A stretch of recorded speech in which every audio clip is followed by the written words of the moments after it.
ప్రతి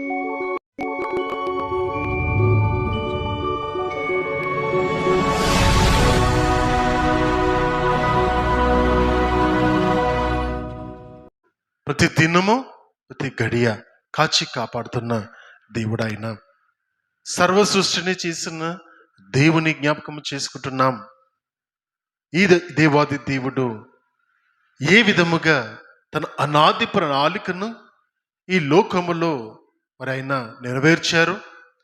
ఈ అనాది ప్రణాళికను నెరవేర్చడానికి కావలసిన ఒక పద్ధతిని ఏ విధంగా అనేక వేల సంవత్సరాల క్రితమే పునాదిగా వేయించారన్న సన్నివేశాలను, సందర్భాలను మనందరము కూడా ఈరోజు జ్ఞాపకం చేసుకుందాం. ప్రభు మనకు తోడుండాలని, ఆయన మనకు సహాయము చేయాలని అందరము తల వంచి ప్రార్థన చేద్దాం. చిన్న బిడ్డలు ఇటువట తిరగకుండా జాగ్రత్తగా ఉండవలసిందిగా మనవి. చిన్న ప్రార్థన చేసుకుందాం. ప్రభువారి యొక్క సహాయం కొరకు. ప్రభువా మీకు స్తోత్రములు. పరిశుద్ధమైన దేవుడవు, మహాగణుడవు, ఈ సమయము మీదినైనా మమ్మల్ని మేము మీ సన్నిధికి అప్పచెప్పుకుంటున్నాం. ఇక్కడ ఉన్నది మేము కాదు తండ్రి, పరిశుద్ధాత్మ దేవుని చేత ఏర్పాటు చేయబడ్డ మీ బిడ్డలము. ఈ వాక్యం వింటున్న ప్రతి ఒక్క బిడ్డ కూడా మీరు ఏర్పాటు చేయబడ్డ బిడ్డలే. ఈ వాక్యము, మీ మాటలు తండ్రి వింటున్న ప్రతి చెవులు తమ హృదయానికి దేవా జ్ఞాపకం ఉంచుకోండి అనుకో.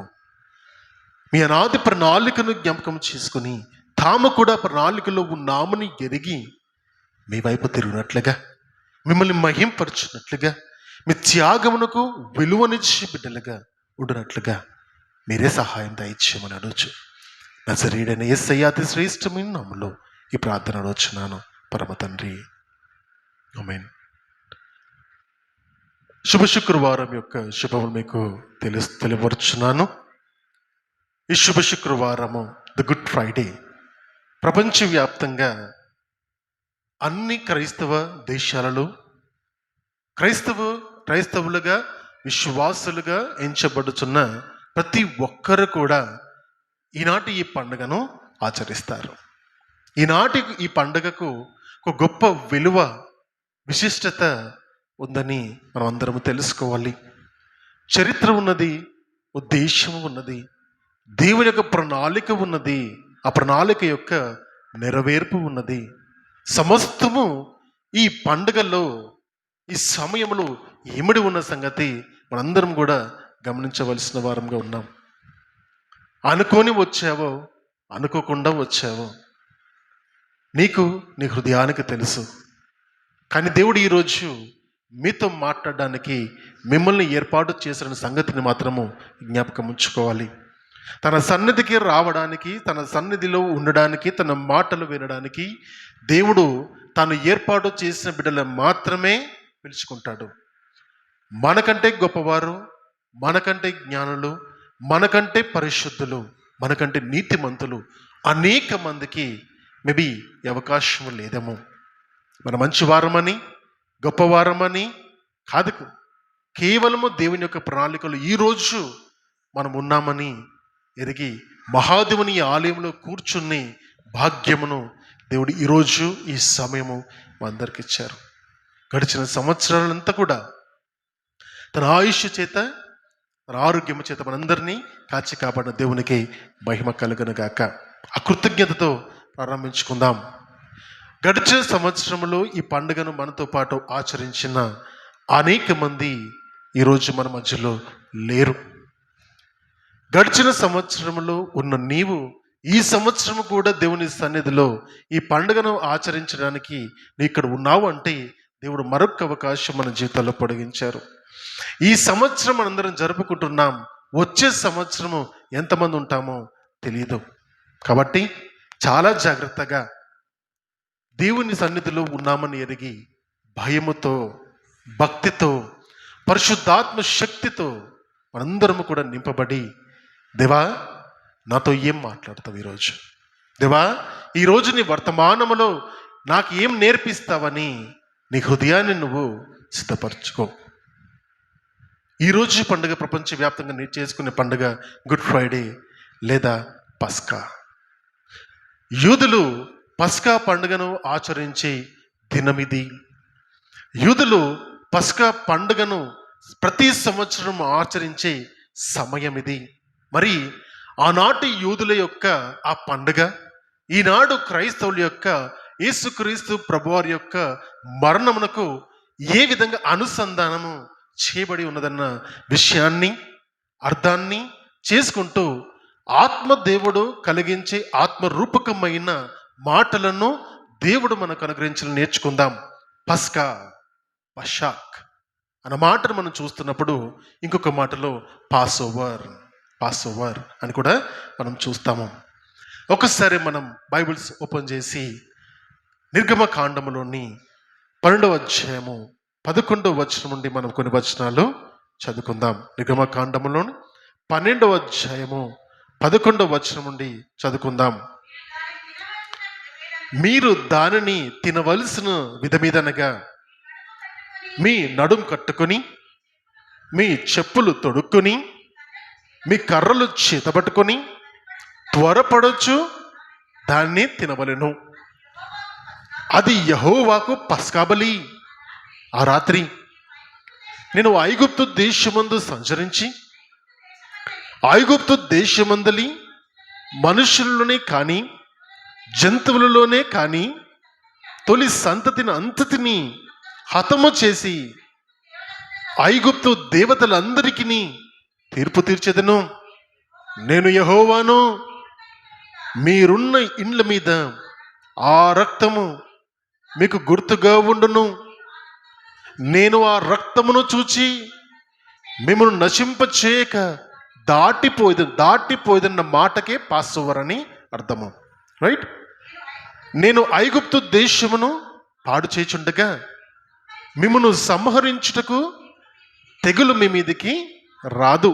చాలా మళ్ళీ చదువుకున్న మాటలు. ఈ మాటను జ్ఞాపకం చేసుకున్నప్పుడు ఏ సందర్భాన్ని ఇక్కడ ఉటంకిస్తున్నాము అంటే చరిత్రను ఒకసారి జ్ఞాపకం చేసుకుంటూ, చరిత్రలో దేవుని యొక్క ఉద్దేశాలను జ్ఞాపకం చేసుకుంటూ, క్రీస్తులో ఈ ఉద్దేశం ఏ విధంగా నెరవేర్చబడుతుందని నేర్చుకోవడానికి ప్రయత్నం చేస్తాం. కాబట్టి try to travel with me, నాతో పాటు నడవడానికి ఇష్టపడండి. Don't get diverted. మొదటిగా ఐగుప్తు దేశంలో యాకోబు సంతతి వారు, ఇశ్రాయేలు జనాంగం యొక్క 12 గోత్రముల వారు అందరూ కూడా 70 మందిగా ఉన్నప్పుడు ఐగుప్తు దేశంలో వాళ్ళు వలస వెళ్ళడం జరుగుతుంది. వలస వెళ్ళడానికి గల కారణము అబ్రహాముకు దేవుడు వాగ్దానం ఇచ్చిన ఆ కనాను దేశం, పాలు తేనెలు ప్రవహించు కనాను దేశంలో దేవుడు అబ్రహాముకు వాగ్దానం చేసి, ఈ స్థలము అంతా కూడా నేను నీకు ఇస్తాను, నీకును నీ సంతతి వారికి ఇచ్చి ఉన్నాను అని అబ్రహాముకు వాగ్దానం చేసి, నేను నీకు తోడుగా ఉంటానని ఆయన ఆశీర్వదించిన ఆశీర్వాదపు నిబంధన, పాత నిబంధన, ఆశీర్వాదపు నిబంధన, అబ్రహాముకు చేసిన నిబంధన. ఈ నిబంధనకు జ్ఞాపకం చేసుకుంటున్నప్పుడు అబ్రహాము తర్వాత తన కుమారుడుకు ఇస్సాకు అబ్రహాము వలనే నీతిపరుడుగా జీవించాడు. ఇస్సాకు కుమారుడు యాకోబు, ఏశావులు ఉన్నప్పుడు దేవుడు యాకోబును ఏర్పాటు చేసుకుని తనకు నీతిమంతునిగా చేసి తన ఆజ్ఞలను తన ద్వారా తను ఆశీర్వాదమును తన కుటుంబానికి ఇవ్వాలని ఆశపడి, యాకోబు సంతానమును ఆయన ఇక నుండి నీ పేరు యాకోబు కాదు, ఇక నుండి నీ పేరు ఇశ్రాయేలు అని తన పేరును మార్చి తన కుటుంబంలో ఉన్న వారందరినీ కూడా ఇజ్రాయేల్ అని పిలుస్తున్నారు. అంటే దేవుడు పిలిచిన ప్రజలు లేదా దేవుడు ప్రత్యేకింపజేసిన ప్రజలని దానికి అర్థం వస్తుంది. ఈ సందర్భాన్ని జ్ఞాపకం చేసుకుంటే కనానులో తెగులు వచ్చింది, కనానులో కరువు వచ్చింది. ఆ కరువు ఆహారము లేని వారుగా ఉన్నప్పుడు ఐగుప్తు చాలా సమీపంగా ఉంది. ఆనాటి కాలంలో చాలా సంపన్నమైన దేశము, ప్రపంచాన్ని దాదాపుగా శాసిస్తున్న దేశముగా చూస్తాము, క్రూరమైన దేశముగా చూస్తాము, ఎటువంటి మనుషులపైన కర్ణ కటాక్షములు చూపని దేశముగా చూస్తాము. పైశాచికమైన నిర్ణయాలతో, పైశాచికమైన పనులతో వారు ప్రపంచాన్ని భయభ్రాంతులకు చేస్తూ తన అంతటికి ఒక అధిపతిని ఏర్పాటు చేసుకున్నారు. అధిపతి పేరు ఫరో. వాళ్ళు నమ్మే సిద్ధాంతము, వాళ్ళ నమ్మకం ఏంటంటే ఫరో అనే ఈ రాజును దేవుడే ఏర్పాటు చేసుకుంటాడు. ఫరో అనే ఈ రాజును దేవుడే మా అందరి కొరకు ఏర్పాటు చేసుకుంటాడని నమ్మకము. ఆనాటి ప్రపంచంలో అత్యున్నతమైనది, అతి సంపన్నమైన దేశము ఐగుప్తు దేశము. ఈనాడు మనం మాట్లాడుకుని ఈజిప్ట్ దేశము. ప్రపంచానికి మొదటి నాగరికత ఐగుప్తు దేశంలోనే మనము చూస్తాము. క్రీస్తుకు పూర్వము 3400 సంవత్సరాల సమయంలో ప్రపంచానికి నాగరికతను పరిచయం చేసిన దేశము ఐగుప్తు దేశము. దాని తర్వాత 3000 సంవత్సరాలు, క్రీస్తుకు పూర్వము 3000 సంవత్సరాల క్రితము భారతదేశాన్ని 2వ నాగరికత కలిగిన దేశముగా పరిగణిస్తారు. మనం పుట్టిన ఈ దేశమును. అంటే నాగరికత అంటే మాట్లాడే విధానము, పద్ధతులు, అర్థమవుతుందా? తర్వాత ఒక సొసైటీ ఫార్మేషన్, తర్వాత వేష భాషలు, కట్టడలు, ఇవన్నీ కూడా వాళ్ళకు వారు సొసైటీస్గా నిర్మాణము చేసుకుని ఒక అడ్మినిస్ట్రేషన్ని డెవలప్ చేసుకున్న మొదటి నాగరికులు ఐగుప్తు దేశం యొక్క ప్రజలు. దీన్ని జ్ఞాపకం చేసుకుంటున్నప్పుడు యాకోబు సంతతి వారైన 12 గోత్రాలకు చెందిన వారు అందరూ కూడా ఆ కరువు సమయంలో 70 మందిగా ఉన్నప్పుడు వారందరూ ఐగుప్తు దేశానికి వలస వెళ్తారు. వలస వెళ్ళినప్పుడు అక్కడ అప్పటికే వారి తమ్ముడైన యోసేపు గవర్నర్గా ఉంటాడు. 12 మందిలో ఒకడై ఉన్న యోసేపు అప్పటికే ఐగుప్తు దేశాన్ని గవర్నర్గా ఉన్నప్పుడు తాను జీవించినంత కాలము ఈ ప్రజలకు, ఇశ్రాయేలు ప్రజలకు చాలా సౌకర్యాన్ని ఇచ్చినాడు. ఎప్పుడైతే యోసేపు చనిపోతాడో, చనిపోయిన తర్వాత వేరొక ఫరో వస్తాడు. ఆ ఫరో యోసేపును ఎరగని వాడిగా ఉంటాడు. కాబట్టి ఇజ్రాయేలు జనాంగము సంవత్సరం వెంబడి సంవత్సరము అంచెలంచెలుగా ఎదుగుతూ ఐగుప్తు దేశమున్న ప్రజల కంటే మించిపోయేటట్టుగా కనబడుతున్నప్పుడు ఈ ప్రజలు ఒకానొక సమయంలో ఐగుప్తు దేశాన్ని కైవసము చేసుకుంటారేమో అని రాజకీయమైన ఆలోచనతో ఆనాడున్న ఆ ఫరో ఏం చేస్తారంటే వీళ్లకు ఇన్ని సౌకర్యాలు ఇవ్వవలసిన అవసరం లేదు. ఈ ఇజ్రాయేల్ ప్రజలను అప్పట్లో ఏమని పిలిచేవారంటే హెబ్రీలు అని పిలిచేవారు. వారు మాట్లాడే భాష హెబ్రీ భాష, కాబట్టి వీళ్ళని హెబ్రీలు అని పిలిచేవారు. తర్వాత కాలంలో బబులోను సామ్రాజ్యం తన చెర నుండి బయటకు వచ్చేటప్పుడు మాత్రమే వారిని యూదులు అని పిలవడము ప్రారంభించారు. అప్పటి వరకు వారిని హెబ్రీలని పిలిచేవారు.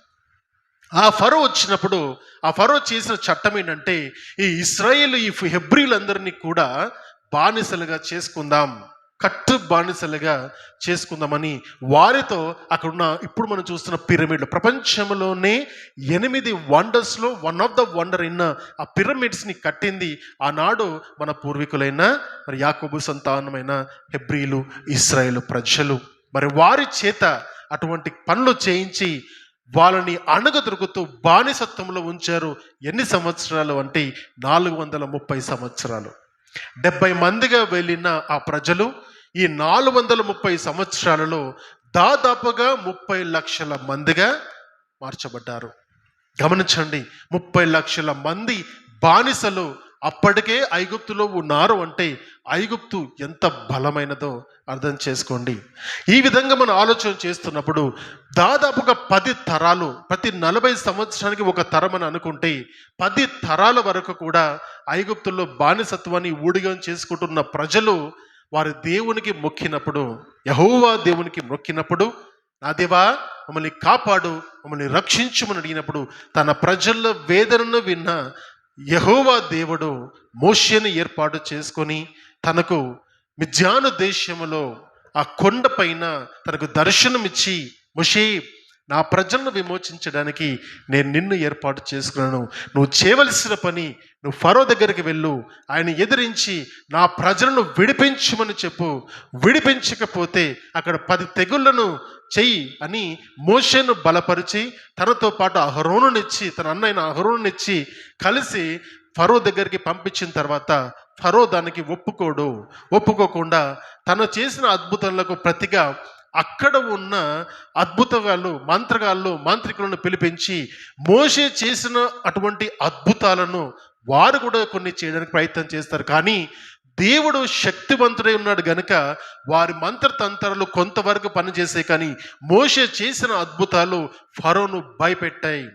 ఒక సమయంలో ఫరో ఆఖరిగా వచ్చిన ఆ అద్భుతాన్ని, అక్కడున్న తెగుళ్లను చూసినప్పుడు భయపడిపోయి నీ ప్రజలను నువ్వు తీసుకెళ్ళిపో అన్న సందర్భాన్ని మనము చూస్తాము. ఆఖరి తెగులు ఏదైతే జరిగిందో ఆ ఆఖరి తెగుల్లో దేవుడు మనుషులు ఐగుప్తు దేశంలో ఉన్న తొలిచూలు పిల్లలను అంటే మొదటి సంతానము, మనుషులు మొదటి సంతానము, పశువుల్లో కూడా మొదటి సంతానాన్ని ఆ రాత్రి హతము చేయడానికి నేను వస్తున్నాను అని హెచ్చరిక చేసి ఇశ్రాయేలు ప్రజలకు విడుదల కాబోతుందని ఆ విజయోత్సవాన్ని వారికి అనౌన్స్ చేసిన ఆ రాత్రి గురించి మనము చదువుకున్నాము ఇప్పటి వరకు. మోషే ద్వారా హెబ్రీలకు ఇవ్వబడిన మాట ఏంటంటే, ఈ రాత్రి నేను ఇక్కడ మీ ప్రజలను, హెబ్రీలను, ఇజ్రాయేళ్లను, మీ అందరినీ కూడా ఐగుప్తు దేశం నుండి ఈ రాత్రి నేను తోలుకొని పోయి నేను మీకు వాగ్దానము చేసి ఆ ప్రదేశంలో ఉంచబోతున్నాను అని వాగ్దానం చేయడానికి చేసిన సందర్భమే ఇక్కడ మనం చదివిన వాక్య భాగము. అప్పటికే 9 తెగుళ్ళు అయిపోయి 10వ తెగులుకు వార్నింగ్ సైన్ చదివిన వాక్యము.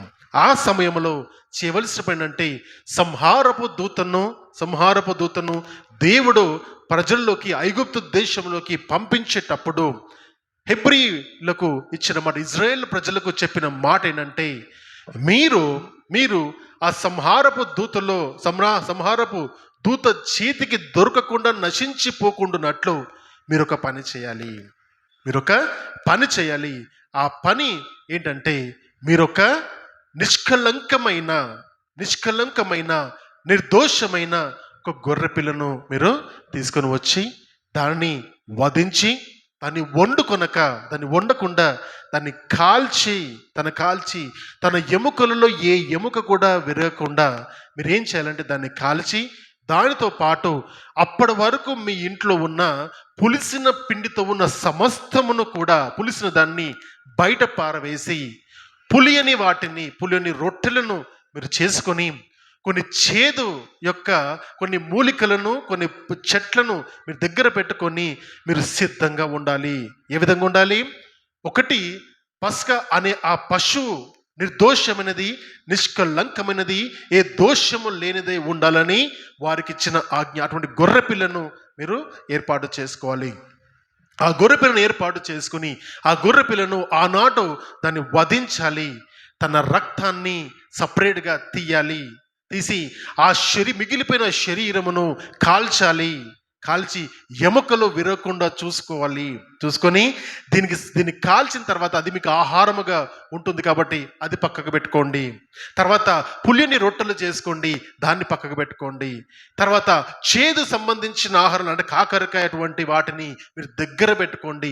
ఇవన్నీ పెట్టుకున్న తర్వాత మీరు ఏం చేయాలంటే మీ కాళ్ళకు చెప్పులు వేసుకోండి, మీరు బట్టలు వేసుకోండి, మీ చేతిలో కర్రను పట్టుకోండి. అంటే అన్నీ ఏం చెప్తున్నారంటే మీరు సిద్ధంగా ఉండండి. ఈ రాత్రి ఐగుప్తు దేశం నుండి మీకు విడుదల కాబోతున్నది. ఐగుప్తు దేశం యొక్క బంధకత్వం నుండి మీరు ఈ రాత్రి విడుదల కాబోతున్నారు. కాబట్టి దాని సూచనగా ఏ బలియబడిన ఆ పశువు రక్తమైందో ఆ రక్తాన్ని ఈ సోపుతో మీరు ముంచి మీ ద్వార బంధకాలకు దాన్ని పూయడానికి వీళ్ళు ఏం చేస్తారంటే కర్రను ముంచి, హిస్సోప్ అనే ఒక చెట్టు నుంచి వచ్చే ఆ కర్రను తీసుకొని దాన్ని వీళ్ళు రక్తంలో ముంచి తమ ద్వారాలకు పూశారు. అది వారికి గుర్తు. పస్కా, పాసోవర్ ఇవన్నీ మనం ఆలోచన చేస్తున్నప్పుడు తన యొక్క మాట ఏంటంటే, సంహారపు దూత ఈ గుమ్మములకు మీరు రాసిన ఆ రక్తపు మరకలను చూసి ఆయన మిమ్మల్ని దాటిపోవడమే ఈ పండుగకున్న విశిష్టత, దాటిపోవడమే ఆ బలికున్న విశిష్టత, దాటిపోవడం వల్లనే మీరు బ్రతుకుతారు. ఆయన అక్కడే మిమ్మల్ని చూస్తే మీరు ఐగుప్తు ప్రజలతో పాటు మీరు కూడా చనిపోతారు. దాటిపోవడము గురించిన వర్తమానాన్ని నేర్చుకుంటున్నాం. ఆనాడు సంహారపు దూత సంహరించకుండా, దేవుని యొక్క ఉగ్రత వారిపైన రాకుండా ఆ ద్వార బంధకాలకు ఇవ్వబడిన ఆ రక్తపు మరకల్ని చూసి ఆ గుమ్మాన్ని దాటి వెళ్ళిపోయేవారు. అంటే ఇశ్రాయేలు ప్రజల గుమ్మములను ప్రభు యొక్క ఉగ్రత దాటి వెళ్ళిపోయింది అన్న సంగతిని అర్థం చేసుకుంటున్నాం ఇక్కడ. రెండవది ఈ ఏ కుటుంబాల గుమ్మాలకైతే ఆ రక్తాన్ని ఉంచలేదో, రక్తాన్ని దాన్ని పూయలేదో, ఆ కుటుంబాన్ని నాశనం చేస్తారని అర్థం కదా. అంటే ఈ రక్తము నిష్కలంకమైన పరిశుద్ధమైన గొర్రెపిల్ల యొక్క రక్తము వారిని ఏం చేస్తుంది అంటే సంహారము, దేవుని యొక్క ఉగ్రత పాలు కాకుండా కాపాడిందని మొదట నేర్చుకోవాలి. ఆనాడు ఆ 10వ తెగులు జరిగినప్పుడు ఐగుప్తులో ఉన్న తొలి సంతానం అంతా కూడా చనిపోయారు. ఆఖరికి ఫరో యొక్క కుమారుడు మొదటి సంతానం కూడా ఆ దినమున ఆ తెగుల్లో దేవుని యొక్క ఉగ్రత పాలై చనిపోయినప్పుడు దేవుడు వారిని ఆ ప్రదేశం నుండి దాటింపజేసి ఆ ఉగ్రతలో, అంగలార్పులలో, భయములో, ఏడ్పులలో ఐగుప్తు దేశము ఉన్నప్పుడు ఈ ప్రజలను మోషే తన ప్రజలను తీసుకొని బయలు వెళ్ళాడు. దాన్నే ఎక్సడస్, నిర్గమము అని కూడా పిలుస్తారు. అంటే బందీలుగా ఉన్న వారిని బయటకు తీసుకురావడము నిర్గమము, ఎక్సడస్ అని పిలుస్తాము. దేవుడు చేసిన ఈ పనిని మనం ఆలోచన చేస్తే ఒక్కటి కనపడుతుంది. దేవునికి ఆ రక్తము పూసిన గృహాలు మాత్రమే గుర్తుపెడతాడా? లేదా ఆ రక్తపు మరకలు ఉన్న గుమ్మము లేకపోతే దేవుడు తన ప్రజల్ని గుర్తుపట్టలేడా? ప్రశ్న, మంచి ప్రశ్న, అడగవలసిన ప్రశ్న. కానీ దేవుడు తన ప్రజల యొక్క ఏడుపును, ప్రజల యొక్క నిట్టూర్పులను విని తన ప్రజలను గుర్తుపట్టే దేవుడు. కానీ దేవుడు చూపించిన ఆ ప్రేమను, దేవుని యొక్క కనికరాన్ని, తన కృపను పొందుకోవాలంటే మనుషులు చేయవలసిన పనిని తనకు తన ఒబీడియన్స్ చూపించుకోవడానికి, అంటే దేవుడు ఇచ్చిన ఆజ్ఞనుకు విధేయతగా, అలంకరణగా చూపించిన పని ఆ బలి అర్పించడము. ఆ ఎముకలు ఇరగొట్టకూడదు అని చెప్పిన ఆజ్ఞ, రక్తాన్ని పక్కకు తీయమని చెప్పిన ఆజ్ఞ, చేదు యొక్క పలహారాలను తినాలని చెప్పిన ఆజ్ఞ, మూలికలు తినాలని చెప్పిన ఆజ్ఞ, ఆ రక్తమును గుమ్మములకు పూసుకోమని చెప్పిన ఆజ్ఞ. ఇది విధేయతకు కారణము. దేవుడు తన కృపను మనుషులపైన చూపించాలంటే మనుషులు దేవుడు చెప్పిన పనికి విధేయత చూపించాలని ఆనాడే దేవుడు నిర్ణయించాడు. దేవుడు మనల్ని కాపాడడానికి ముందుకు వస్తున్నాడు, నేను కాపాడడానికి ఇష్టపడుతున్నాడు. తనకు విధేయత చూపించిన ప్రజలకు మాత్రమే కాపాడుతారని కండిషన్ పెడుతున్నాడు. God's love is unconditional provided it is attached with faith. తన పైన ఆధారపడి విశ్వాసం ఉంచిన బిడ్డలకు మాత్రమే ఆయన రక్షణ ఇస్తానని ఎందుకు చెప్పాడంటే ఆ రక్షణకు ఒక కారణం ఉంది, ఒక ఉద్దేశం ఉంది. విశ్వాసము ద్వారా కృపచేతని రక్షింపబడ్డారు. ఆనాడు దేవుని యొక్క కృప ఆనాడున్న ఇజ్రాయేల్ ప్రజలపైన ఉన్నది. వారి విశ్వాసము ఈ బలి అర్పణలో, ఆ రక్తాన్ని ఆ గుమ్మలకు పూయడంలో వారి యొక్క విశ్వాసాన్ని కనపరిచారు గనుకని, విధేయత చూపించారు గనుకని ఆనాడు వారు సంహారము నుండి లేదా దేవుని యొక్క ఉగ్రత నుండి తప్పించుకొనగలిగారు. లేకపోతే విధేయత చూపించని ప్రతి కుటుంబము దేవుని యొక్క ఉగ్రతలో పాలిభాగస్తులుగా అయ్యేవారే. Right, this is the background of the పశ్చాత్. అయితే క్రమేణ సంవత్సరాలు గడుస్తున్నప్పుడు ఈనాటికి కూడా ఇజ్రాయేల్ దేశంలో ఇజ్రాయేల్ ప్రజలు, ప్రపంచవ్యాప్తంగా ఉన్న యూదులందరూ కూడా ఈ పస్కా పండుగను ఆచరిస్తారు. 7 దినాలు ఆచరిస్తారు.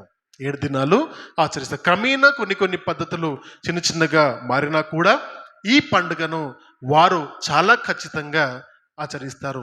14వ దినమున అబీబు నెలలో వచ్చే ఆ దినమున వీళ్ళు ఆ పండుగను ఆచరిస్తారు. 14వ దినమున అబీబు నెలలో, అంటే దాదాపుగా ఈ మార్చ్ ఏప్రిల్ మాసంలో వాళ్ళు ఆచరిస్తారు. వారి దేశంలో ఇది మొదటి నెల. మార్చ్ ఏప్రిల్ మధ్యలో వచ్చేది మొదటి నెల. 14వ దినమున ఈ పండుగను ఆచరిస్తారు. ఏ విధంగా ఆచరిస్తారు అంటే, ఎట్లా అర్థం చేసుకోవాలంటే, యెరూషలేములో మందిరము కట్టబడక ముందు వరకు ఒకలాగా ఆచరించేవారు. యెరూషలేములో మందిరము కట్టబడిన తర్వాత ఇంకోలాగా ఆచరిస్తున్నారు. ఇప్పుడు మందిరము లేదు కాబట్టి ఇంకోలాగా ఆచరిస్తున్నారు. 3 రకాల ఆచరణలు మనకు కనబడతాయి. యెరూషలేములో సొలొమోను భక్తుడి చేత కట్టించబడిన మందిరము లేనప్పుడు, అంటే యెహోషువ కాలం నుండి సొలొమోను కాలం వరకు మనము ఆలోచన చేయొచ్చు. అర్థమవుతుందా? యెహోషువ కాలం నుండి సొలొమోను కాలం వరకు అంతా కూడా ఆ సమయము ఏ విధంగా చేసేవారంటే, ఏ విధంగా అయితే వారు ఐగుప్తులో చేశారు, వారి వారి కుటుంబాలలో ఆ పండుగను ఆచరించారు. చేసే పని ఏంటంటే, ఆ రోజు నిష్కలంకమైన నిర్దోషమైన గొర్రెపిల్లను వారు ఏర్పాటు చేసుకొని, ఒక కుటుంబంగా వాళ్ళకి ఆర్థికంగా స్తోమత లేకపోతే వారికి తెలిసిన వారందరూ కలిసి ఒక కుటుంబంగా మారి దేవుని కృతజ్ఞతాస్తులు చెల్లించి ఆ నిష్కలంకమైన నిర్దోషమైన ఆ పశువును వధించి, అదేవిధంగా దాన్ని కాల్చి ఎముకలు విరగకుండా ఉంచి వాళ్ళ ఇంట్లో అప్పటి వరకు ఉన్న సమస్తమైన పులిసిన వాటిని అన్నిటిని కూడా వాళ్ళు బయట పారవేసి దేవుని కొరకు కృతజ్ఞతగా 7 దినాలు పులియని రొట్టెలను మరియు మాంసమును తినేవారు. ఈ ఆచారము మందిరము లేనప్పుడు, యెరూషలేములో సొలొమోను కట్టించిన మందిరము లేనప్పుడు కుటుంబాల్లో చేసుకునేవారు. ఎప్పుడైతే సొలొమోను మందిరం కట్టించారో యెరూషలేములో, దాని తర్వాత ఒక ఆజ్ఞ జారీ చేయబడింది. అదేంటంటే, ప్రతి పస్కా పండుగ కూడా ఆచరణ, ఏ ప్రజలు ప్రపంచవ్యాప్తంగా ఎక్కడ ఉన్నా సంవత్సరానికి ఒకసారి ఖచ్చితంగా యెరూషలేము మందిరానికి మీరు దర్శించి ఈ పండుగలో మీరు ఆచరించాలని వారికి ఆజ్ఞ జరిగింది. దాని తర్వాత యెరూషలేము మందిరము ఉన్నంత కాలము ఆ పండుగను ప్రతి ఒక్కరు ప్రపంచవ్యాప్తంగా ఉన్న వారందరూ కూడా వచ్చి ఈ పండుగను అక్కడ చేసుకునేవారు. మరి 7 దినాలు చేసే ఈ పండుగ గురించి చాలా గొప్పగా మనము వింటాము. తర్వాత ఎప్పుడైతే రోమీలో AD 70 క్రీస్తు శకము 70 సంవత్సరంలో ఆ మందిరాన్ని కూల్చేశారో, ఇప్పుడు కేవలం ఒక గోడ మాత్రమే మిగిలింది. ఆ కూల్చిన మందిరముల దగ్గర ప్రాంతంలో ఈరోజు అల్ అక్సా అనే మస్జిద్ ఉన్నది. మందిరము లేదు ఈరోజు ఇజ్రాయేల్ ప్రజలకు. ఈ జరుగుతున్న ఈ వార్స్ అన్ని కూడా ఇరాన్ దేశం పైన, లెబనాన్ పైన, గాజా పైన ఇజ్రాయేల్ ప్రజలు చేస్తున్న ఈ యుద్ధాలన్నిటినీ కూడా కారణం ఏంటంటే, అక్కడున్న అల్ అక్సాని, ఆ మస్జిద్ని కూలగొట్టి అక్కడ ఆ మళ్ళీ 3వ మందిరాన్ని, 3వసారి యెరూషలేము దేవాలయాన్ని నిలబెట్టాలనే ప్రణాళికలు. చరిత్ర తెలుసుకోవడానికి ఇష్టపడండి. మొదటి మందిరము సొలొమోను కట్టించాడు. ఆ మందిరాన్ని 586 BCలో, క్రీస్తు శకము 586 BCలో నెబుకద్నెజర్ రాజు బబులోను సామ్రాజ్యాధినేత ద్వారా ఆ మందిరము కూల్చబడింది. దాని తర్వాత 70 సంవత్సరాలు బబులోను దేశానికి ఇశ్రాయేలు ప్రజలు, అంటే అప్పట్లో ఉన్న యూదయ ప్రజలు 70 సంవత్సరాలు వారికి బానిసలుగా వెళ్తారు. తర్వాత మళ్ళీ తిరిగి జెరుబ్బాబెలు ద్వారా ఆయన ఆధ్వర్యంలో 2వసారి మందిరాన్ని కడతారు 515 BCలో. దాని తర్వాత ఆ జెరుబ్బాబెలు ద్వారా కట్టిన మందిరాన్ని 70 ADలో క్రీస్తు శకము రోమీలు క్రీస్తు చనిపోయిన తర్వాత 70 సంవత్సరంలో దాన్ని కూల్చివేస్తారు. అందుకని 2 సార్లు కూల్చబడింది ఆ మందిరము. మొదటిసారి నెబుకద్నెజరు రాజు వల్ల, 2వసారి రోమీల వల్ల కూల్చబడింది. 2 సార్లు కూల్చబడిన మందిరాన్ని 3వసారి కట్టడానికి సన్నాహాలు జరుగుతున్నాయి. Everything is ready. ఆ 3వ మందిరము కట్టబడము అంటే ప్రవచన వాక్యము క్రీస్తు రాకడ త్వరగా ఉంది అనే సూచనగా చెప్పబడి, ఒక సూచనలో 3వ మందిరాన్ని కట్టడానికి సన్నాహాలు జరగడము. అర్థమవుతుందా? ఆ మందిరమును కడితే ఆ మందిరంలో ఈ పస్కా పండుగను చెయ్యాలని, ఆచరించాలని యూదులు ఎదురు చూస్తున్నారు. మందిరాన్ని కట్టుకొని ఆ మందిరంలో ఈ పస్కా పండుగను చేయాలని వాళ్ళు ఎదురు చూస్తున్నారు. మరి ఇప్పుడు మందిరం లేదు కాబట్టి గడిచిన 1900 సంవత్సరాలు మరి ఏ విధంగా చేశారంటే, వారు ఈ పండుగకు పశ్చాకకు కొద్దిగా కొన్ని మార్పులు చేసుకుని సెదార్ అనే పండుగను ఆచరిస్తున్నారు. పస్కాను బలి పశువుగా అర్పించకుండా సెదార్ అనే పండుగను వాళ్ళు ఆచరిస్తూ ఏం చేస్తున్నారంటే, పస్కా పశువును అర్పించకుండా కేవలం మిగతా పులియని రొట్టెల పండుగను మాత్రం వాళ్ళు ఆచరిస్తున్నారు ఈనాటి కాలంలో. కానీ యేసుక్రీస్తు ప్రభువారు బ్రతికున్న ఆ కాలంలో మాత్రము ఈ పండుగను ఏ విధంగా అయితే మోషే ద్వారా నియామకము చేయబడిందో అదే పద్ధతిగా వీళ్ళు చేయడం మనకు చూస్తున్నాం. ఈ విధంగా ఆలోచన చేస్తే ఇది ఒక స్మారక బలి అర్పణ, గుర్తుకు బలి అర్పణ. ఈ దేనికి గుర్తు అంటే, దేవుడు తమ ప్రజలను విడిపించాడని చెప్పే గుర్తు.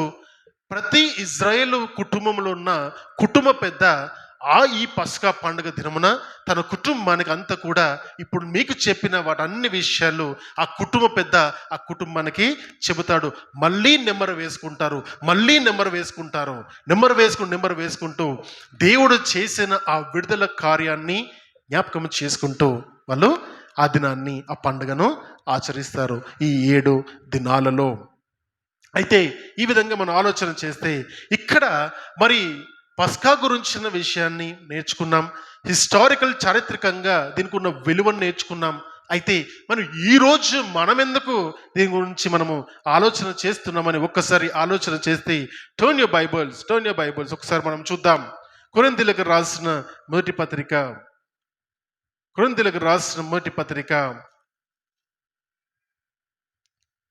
5వ అధ్యాయము 6, 7, 8 వచనం చదువుకుందాం. ఒక్కరు చదువుమా. మీరు అతిశయపడుట మంచిది కాదు. పులిసిన పిండి కొంచెమైనను ముద్దంతయు పులియజేయునని మీరు ఎరగరా?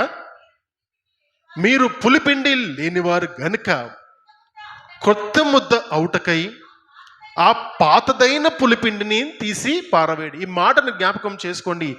ఇంతకుముందు మనం మాట్లాడుకు విధంగా నేను మాట చెప్పాను. ఈ పండుగ చేసే ముందు వారి కుటుంబంలో, వారి ఇంట్లో ఉన్న పులిపిండి అంతటి వారు ఏం చేసేవారు? బయట పారవేసేవారు. చదువుదాం, దాన్ని జ్ఞాపకం ఉంచుకుంటూ చదువుదాం.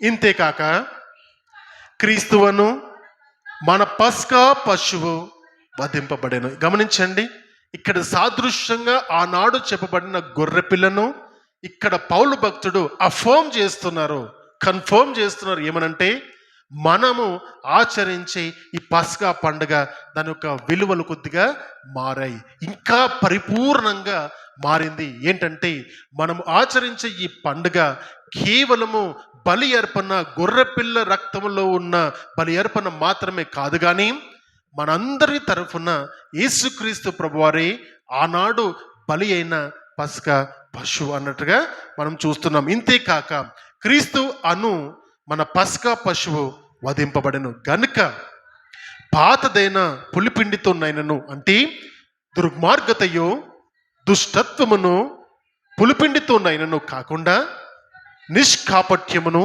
సత్యమును పులియని రొట్టెతో పండుగను ఆచరిద్దాం. యేసుక్రీస్తు ప్రభు వారికి ఎందుకు ఈ పస్కా పండుగను ఆపాదించడం జరిగిందంటే, ఆనాడు పస్కా పండుగను ఆచరిస్తున్నప్పుడు మొదటిసారి దాన్ని ప్రాథమికంగా ఆచరించినప్పుడు ఏ గుర్తుతో ఆచరించారంటే, అది వారిని రక్షించింది. ఆ గొర్రె పిల్ల యొక్క నిష్కలంకమైన నిర్దోషమైన రక్తము ఆనాడున్న ఇజ్రాయేలు ప్రజలను రక్షించింది, దేవుని యొక్క ఉగ్రత నుండి రక్షించింది. ఈనాడు యేసుక్రీస్తు ప్రభువారు మనుషులందరి పాపము కొరకు ఆయన ఆనాడు పస్కా పశువుగా బలయ్యాడు గనుక, ఆయన ద్వారా దేవుని యొక్క ఉగ్రత పాలు మనము కాకుండా నిమిత్తము ఆయన మనకు బదులుగా ఆయన చనిపోయి మనల్ని రక్షించాడు. ఈ మాటను చూద్దాం. యోహాను సువార్తలోని 3వ అధ్యాయము 16వ వచనములో, దేవుడు లోకమును ఎంతో ప్రేమించెను కాగా ఆయన తన అద్వితీయ కుమారునిగా పుట్టిన వాని యందు విశ్వాసముంచు ప్రతి వాడును నశింపక, అంటే దేవుని యొక్క ఉగ్రత పాలవ్వక నిత్య జీవము పొందినట్లు ఆయనను అనుగ్రహించెను. లోకము తన కుమారుని ద్వారా రక్షణ పొందుటకే గాని లోకమునకు తీర్పు, అంటే ఉగ్రత తీర్చుటకు దేవుడు ఆయనను లోకంలోకి పంపలేదు. ఈ మాట మనం జ్ఞాపకం చేసుకున్నప్పుడు ఆయన యందు విశ్వాసముంచు వానికి తీర్పు తీర్చబడదు. ఆ తీర్పు ఇది, వెలుగు లోకంలోకి వచ్చిన గాని తమ క్రియలు చెడ్డవైనందున మనుష్యుడు వెలుగును ప్రేమింపక చీకటిని ప్రేమించరి, పులిసిన వాటిని ప్రేమించరి. పస్కా పండుగను ఆచరించేటప్పుడు పులిసిన వాటిని, దుష్టత్వమును, మనలో ఉన్న సమస్తమైన నీచ కార్యములను అన్నిటినీ కూడా తీసివేసి దేవుని దగ్గరికి వచ్చినప్పుడు పరిశుద్ధంగా నిష్కలంకమైన జీవితాల చేత దేవుని సన్నిధిలో రావాలని ప్రభు చెబుతున్నప్పుడు తీర్పు ఎవరికి ఉంటుందంటే, ఎవరైతే యేసుక్రీస్తు ప్రభువు అని తెలిసి కూడా వారిలో ఇంకా పులిసిన వారి పాపములు ఉంచుకుంటారో వారికి మాత్రమే ఈ ఉగ్రత అనేది ఉంటుంది. కాబట్టి ఆలోచన చేస్తే ఈ లోకానికి తీర్పు తీర్చడానికి దేవుడు తన కుమారుణ్ణి పంపలేదు. దేవుడు తన కుమారుని లోకానికి పంపలేదు. ఆలోచించవలసిన విషయము, చాలామందికి అర్థం కాని విషయము. దేవుని సన్నిధిలో మనము కొన్ని విషయాలను అర్థం చేసుకునే ప్రయత్నం చేస్తే, ఒకటి నేర్చుకోవాలి. ఆనాడు బలి అయిన పస్కా పశువు సాదృశ్యంగా ప్రాథమికమైతే, ఈనాడు 2000 సంవత్సరాల క్రితము యేసుక్రీస్తు ప్రభువారు ఆయనను కూడా పరిపూర్ణత చేయడానికి కాలం పరిపూర్ణమైనప్పుడు దేవుడు తన కుమారుని లోకానికి పంపించాడు. ప్రశ్న వేసుకోవాల్సింది, దేవుడు వేరు, తన కుమారుడు వేరా?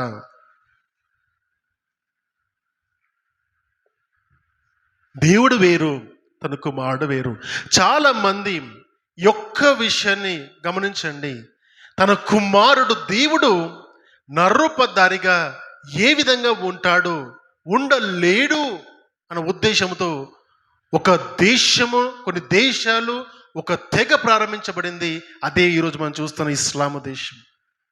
ఇస్లాం ప్రజలందరూ కూడా యేసుక్రీస్తు ప్రభు వారిని కేవలం ఒక ప్రవక్తగా ఎందుకు అంగీకరిస్తారంటే, వారి మదిలో ఉన్న ఒక ప్రశ్న, వాళ్ళకి ఎవరికి అర్థం చేసుకోలేని ఒక ప్రశ్న, దేవుడు నరునిగా ఎందుకు పుడతాడు, దేవుడు నరునిగా ఎందుకు బలి అవుతాడు, దేవుడు నరుని యొక్క బలహీనతలు ఎందుకు ఉంటాయి, ఎందుకు అనే మాటను మనం చూస్తున్నప్పుడు చక్కగా ఈ మధ్య మరి యూట్యూబ్లో ఒక దగ్గర చూశాను. ఒక బోధకుడు ఎంత చక్కగా అనిపించిందంటే, my dear friends, I'm trying to telling you today, చాలా ఇంపుగా, చాలా సంతోష కారణంగా ఇన్ని సంవత్సరాలు అర్థం చేసుకోలేని ఆ ప్రశ్నను అర్థం చేసుకుని ఒక మంచి మాట.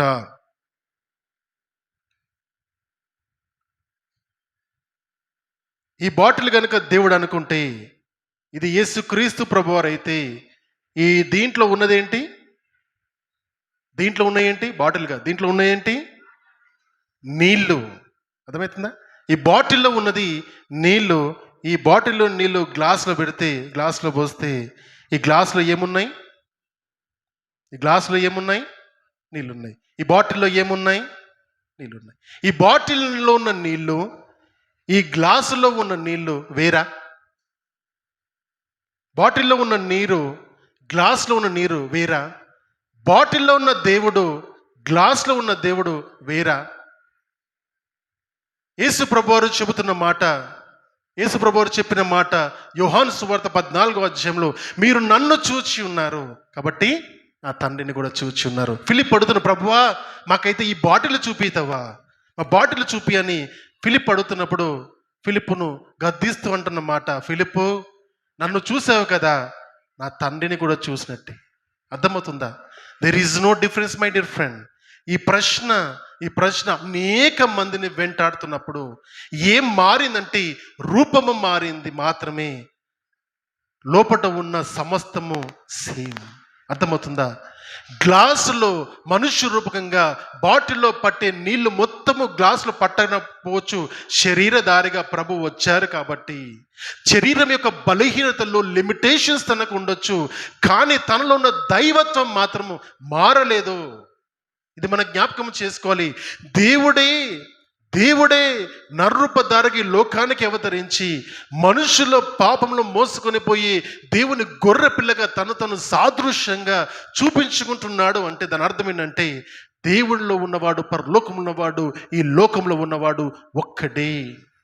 అద్వితీయ కుమారుడు అంటే తన రూపాన్ని మార్చుకుని లోకానికి వచ్చిన వాడే దేవుడే. కొలస్సీలకు రాసిన పత్రిక 1వ అధ్యాయము చూద్దాం ఒకసారి. కొలస్సీలకు రాసిన పత్రిక 1వ అధ్యాయము 13వ వచనము. ఆయన మనలను అంధకార సంబంధమైన అధికారం నుండి విడుదల చేసి తాను ప్రేమించిన తన కుమారుని యొక్క రాజ్య నివాసులుగా చేసిను. ఆ కుమారుని యందు మనకు విమోచనము అనగా పాప క్షమాపణ కలుగుచున్నది. ఆయన అదృశ్య దేవుని యొక్క స్వరూపమై సర్వ సృష్టికి ఆది సంభూతుడై ఉన్నాడు. చలమ్మ, ఆయన అదృశ్య దేవుని యొక్క స్వరూపము, కనపడని దేవుని యొక్క కనపడే స్వరూపము యేసుక్రీస్తు ప్రభువారు. కనపడడు దేవుడు, కనపడంత మాత్రాన దేవుడు లేడు అంటావా? దేవుడు లేడు అన్నవాడు అజ్ఞాని. దేవుడు ఉన్నాడా అని చూపించు అన్నవాడు ఇంకా పెద్ద అజ్ఞాని. దేవుడే లేకపోతే నువ్వు అడగవలసిన ప్రశ్న, నాకు ఈ ఊపిరి ఎక్కడి నుంచి వచ్చింది, నాకు ఈ ఊపిరి ఎక్కడి నుంచి వచ్చింది, నా ఊపిరి నాలో తీసివేసినప్పుడు నేను ఏమైపోతున్నాను? జీవిస్తున్నానా, మరణిస్తున్నానా? ఈ శరీరము ఈ విధంగా ఊపిరి చేత ఈ విధంగా అమర్చడం జరిగింది. క్షయమైన ఈ జీవితానికి దేవుడు ఇన్ని సంవత్సరాలు ఎందుకు, ఈ సంవత్సరాల సమయాన్ని ఎందుకు ఇచ్చాడని ఒక పర్పస్ఫుల్ క్వశ్చన్ కనుక మనం వేసుకుంటే, అర్థవంతమైన ఒక ప్రశ్నను వేసుకుంటే, నేను ఎందుకు జీవిస్తున్నాను, నన్ను ఎవరు బ్రతికిస్తున్నారు, నేను ఎందుకు బ్రతుకుతున్నాను, ఎవరి కోసం బ్రతుకుతున్నాను, ఈ జీవితం యొక్క ఉద్దేశం ఏమై ఉన్నది, నేను ఎప్పుడు చనిపోతాను, ఎందుకు చనిపోతాను, చనిపోయినాక ఎక్కడికి వెళ్తాను, నేను ఆ ప్రశ్నతో ప్రారంభించడం జరుగుతుంది నీ జ్ఞానయుక్తమైన యాత్ర. ఇప్పటి వరకు ఈ ప్రశ్న కనుక నీ లోపల రాకపోతే ఇంకా నీలో జ్ఞానము ప్రారంభించబడనే లేదు. అందుకని మొదట నిన్ను నువ్వు తెలుసుకుంటే తీర్పులోనికి రావు. నిన్ను నువ్వు తెలుసుకున్నప్పుడు దేవుని తెలుసుకోగలుగుతావు. నిన్ను నువ్వు విమర్శించుకున్నప్పుడు దేవుడు ఎవరో తెలుసుకోగలుగుతావు. ఒక ఉద్దేశం ఉన్నదని ప్రభు చెబుతున్నారు. అనాది ప్రణాళిక ఉందని చెబుతున్నాడు.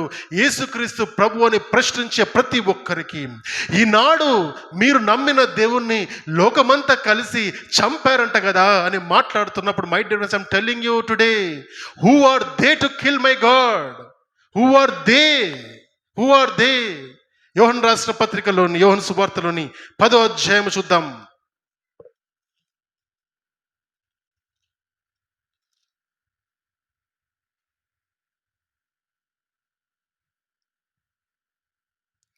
పదో అధ్యాయం 18వ వచనము. ఎవ్వడును నా ప్రాణము తీసుకొనడు, నా అంతట నేనే దాన్ని పెట్టుచున్నాను, దాని పెట్టుటకు నాకు అధికారము కలదు, దాన్ని తిరిగి తీసుకున్నటకు నాకు అధికారము కలదు, నా తండ్రి వలన ఆజ్ఞ పొందిన తినను. My dear friends, I'm telling today, లోకములో ఉన్న ప్రజలకు జ్ఞానము లేదు. ఆ ప్రజలు ఆనాటి ప్రజల్లాగానే దేవుని గుర్తుపట్టలేదు. రొమ్ములు విరుచుకున్నారు, సాధించామనుకున్నారు. యూదులు అదే విధంగా అనుకున్నారు, రోమీలు అదే విధంగా అనుకున్నారు. మేము చంపమైనని అనుకున్నారు. మీరు చంపారా? చంపగలరా? ఆయన పట్టగలరా? ఆయన మరణాన్ని గెలిచిన తర్వాత అందరి నోర్లు మూతబడ్డాయి. షటా, నేను నా ప్రాణమును నేను పెడుతున్నాను, నా ప్రాణమును ఎవ్వడును తీయలేడు, నా అంతటా నేనే నా ప్రాణమును పెడుతున్నాను, దీన్ని తిరిగి సంపాదించుకునే శక్తి నాకుంది. అది 3వ దినమున సమాధిని గెలిచి సజీవునిగా లేచిన యేసుక్రీస్తు ప్రభువారిని, మరణము గెలిచిన దేవుడు, మరణాన్ని ఓడించిన దేవుడు, మరణమలే ముళ్ళనే పాపమును జయించిన దేవుడు, ఆ దేవుని గురించి నేర్చుకుంటున్నావు ఈరోజు. ఆ దేవుని ఈరోజు నువ్వు సేవిస్తున్నావు. ఆ దేవుని ఈరోజు నువ్వు ఆరాధిస్తున్నావు. ఆ దేవుని ఈరోజు వెంబడిస్తున్నావు. My dear friends, I'm telling you, మనము నమ్మిన దేవుడు సర్వోన్నతమైన దేవుడు, శరీరధారిగా మారగలిగిన దేవుడు, తన్ను తాను తగ్గించుకునే దేవుడు. తన మరణము వరకు, సిలువ మరణం వరకు తన్ను తాను తగ్గించుకుని దేవునికి విధేయత చూపిన దేవుడు. తనలో ఉన్నవాడు దేవుడు, తానే దేవుడై ఉన్నాడన్న సంగతిని మాత్రము మనం ఎన్నడూ మర్చిపోకూడదు. చూద్దాం హెబ్రీ రాసిన పత్రికలోని 10వ అధ్యాయము. హెబ్రీ రాసిన పత్రికలోని 10వ అధ్యాయము 1వ వచనము. ధర్మశాస్త్రము రాబోచున్న మేలుల ఛాయగలదియే గాని ఆ వస్తువు నిజ స్వరూపము గలది కాదు గనుక ఆ యాజకులు ఏటేటా ఎడతెగకుండా అర్పించు ఒక్కటే విధమైన బలులు వాటిని తెచ్చుటకు ఎన్నడను సంపూర్ణ సిద్ధి కలుగజేయ నేరవు. ధర్మశాస్త్రము రాబోవచ్చున్న మేళ్ళ యొక్క ఛాయ. It's a shadow. Law is a shadow. మన మనిషి యొక్క నీడ కనపడుతున్నట్టుగానే మనిషి నీడ ఉన్నంత వరకు ఆ నీడ మనకు దారి చూపిస్తుంది. మనిషి ఉన్నాడని గుర్తుపడతాం. మనిషి నీకు ఎదురుగా కనపడ్డప్పుడు నీడకు విలువ లేదు. అర్థమవుతుందా? షాడో ఎప్పుడు ఉంటుందంటే వ్యక్తి కనబడినప్పుడు నీకు షాడో కనబడి ఇక్కడ మనిషి ఉన్నాడని గుర్తిస్తున్నావు. ధర్మశాస్త్రము మనిషి మీద నుంచి వచ్చే ఒక నీడ వంటిది. ఇట్స్ ఎ షాడో, ఛాయ. అది ఛాయ. ఎప్పుడైతే దాన్ని నిర్మాణము చేసిన వాడు ఆయన బయలుపరచబడతాడో, ఆయన వచ్చినప్పుడు ఈ ఛాయకు విలువ లేదు. అర్థమవుతుందా? నెగటివ్ కాపీ నీ ముందర ఉన్నంత వరకు నీకు మనిషి అంతంతగా కనపడతాడు. ఎప్పుడైతే ఈ ఫోటోగ్రాఫ్ పాజిటివ్ కాపీగా మారుతుందో ఆ వ్యక్తి ఉన్నట్టుగా నీకు కనబడతాడు. అప్పుడు నెగటివ్ కాపీకి విలువ ఉండదు. యేసుక్రీస్తు ప్రభువారు ఈ లోకంలోకి రానంత వరకు ధర్మశాస్త్రం ఈ లోకాన్ని రూల్ చేసింది. The law ruled the world. ఎప్పుడైతే యేసుక్రీస్తు ప్రభువారి లోకానికి వచ్చి ధర్మశాస్త్రానికి మూలమైన పాపమును తన పైన వేసుకున్నాడు, తను పాపిగా మారాడు. ఆయన ధర్మశాస్త్రముకు మూలమైన పాపము యొక్క మూలను విరిచి తాను ప్రతి ఒక్కరిని ధర్మశాస్త్రం నుండి విడుదల చేయించి ధర్మశాస్త్రంను కొట్టివేశాడు. అంటే ధర్మశాస్త్రము law will not rule us anymore. ధర్మశాస్త్రము యొక్క ఉన్న ఆ ఆజ్ఞలు మనని ఎప్పుడు రూల్ చెయ్యి అంటే దాని కింద మనం బతకట్లేదు. యేసుక్రీస్తు ప్రభువారు చూపించిన ప్రేమలో బ్రతుకుతున్నాం. ఈ రక్షణ మనకు దొరికింది. పరలోక రాజ్యం యొక్క నిత్య జీవం మనకు దొరికింది. అది మనుషుల యొక్క ధర్మశాస్త్రం వల్ల కాదు, కానీ ధర్మశాస్త్రంలోని ఆచార కర్మకాండలో వలన కాదు, కానీ యేసుక్రీస్తు ప్రభువారి రక్తంలో కడగబడిన వారికి విమోచన, నిత్య జీవమని దేవుడు మనకు నేర్పిస్తున్నాడు. అందుకని ఏ మతమైనా ఇదే నిజమైన మతం అని ఎప్పుడు చెప్పదు. సెక్యులరిజం మన సెక్యులరిజం రాకముందే ఉన్నదే, మన ధర్మశాస్త్రం రాసుకోక ముందే ఉన్నదే. దేనికి ఎవరు బద్దులుగా ఉంటారో, ఏది ముందుగా ఉన్నదో దానికి కదా బద్దులుగా ఉండేది. దేవుడే తానై ఉంది, నేనే దేవుడను, మీరు నా ప్రజలను చెబుతున్నప్పుడు ఆ దేవుని మాట వినడానికి ఇష్టపడతావా? ఆయన మార్గంలో నడవడానికి ఇష్టపడతావా? లేదా మనుషులు నిర్మాణము చేసిన వాటికి లోబడతావా? ఎస్, ఖచ్చితంగా లోకంలో బ్రతుకుతున్నాం కాబట్టి ప్రభుత్వాలకు లోబడాలి. కానీ నీ మనస్సు నీవు చనిపోయిన తర్వాత కూడా నేను నిత్యాగ్నిలో వేసే శక్తి కలిగిన దేవునికి ఇంకెక్కువ భయపడాలి, ఇంకెక్కువ లోబడాలి. My dear, I'm telling you, యేసుక్రీస్తు ప్రభువారి లోకాన్ని ప్రేమించి తన ప్రాణాన్ని ఇచ్చారు. నిన్ను ప్రేమించి తను బలిగా అయ్యారు. కొన్ని విషయాలు నేను మాట్లాడడానికి ఇష్టపడుతున్నాను. ఇంకా కొన్ని విషయాలు మాట్లాడడానికి ఇష్టపడుతున్నాను. ఆయన మరణించిన విధానమును గమనిస్తే ఆయనను సిలువకు వేసి ఆయన్ను చంపారు. యెరూషలేములో ఒక వారం పస్కా పండుగ మొదలవక ముందు ఆదివారపు మొదటి దినమున యెరూషలేములో ఆయన అరంగేట్రము విజయోత్సవంతో అరంగేట్రము చేసినప్పటి నుండి ఆయన చేసిన కార్యాలన్నీ ఒకటి వెంబడి ఒకటి చాలా వింతగా, చాలా విచిత్రంగా కనబడతాయి. కోపాగ్ని చేత నింపబడి ఆలయంలో రూకలు అమ్ముకుంటున్న వాళ్ళని, వాళ్ళు వ్యాపారాలు చేస్తున్న వారందరినీ కూడా ఈడ్చి బయటపడేసి గందరగోళమంతా ఆ యెరూషలేం మందిరంలో సృష్టిస్తాడు. ఎందుకంటే ఇది నా మందిరము, నా దేవుని మందిరము, ప్రార్థనా మందిరం అనబడుతుందని చెప్పిన విధముగా మీరు ప్రార్థన చేయడం మానేసి వ్యాపారం చేస్తున్నారు ఇక్కడ అని, మీ సొంత స్వలాభాల కొరకు మందిరాన్ని వాడుకుంటున్నారని, ప్రార్థనా మందిరాన్ని వ్యాపార కేంద్రంగా మార్చారని వారందరినీ కూడా ఆయన ఆ మందిరం నుండి బయటకు వెళ్ళగొట్టిన సన్నివేశం కనబడుతుంది. అంజూరపు చెట్టును ఆయన శపించడము చూస్తాము. ఫలించని చెట్టును శపించినట్టుగా అంజూరపు చెట్టును శపిస్తాడు.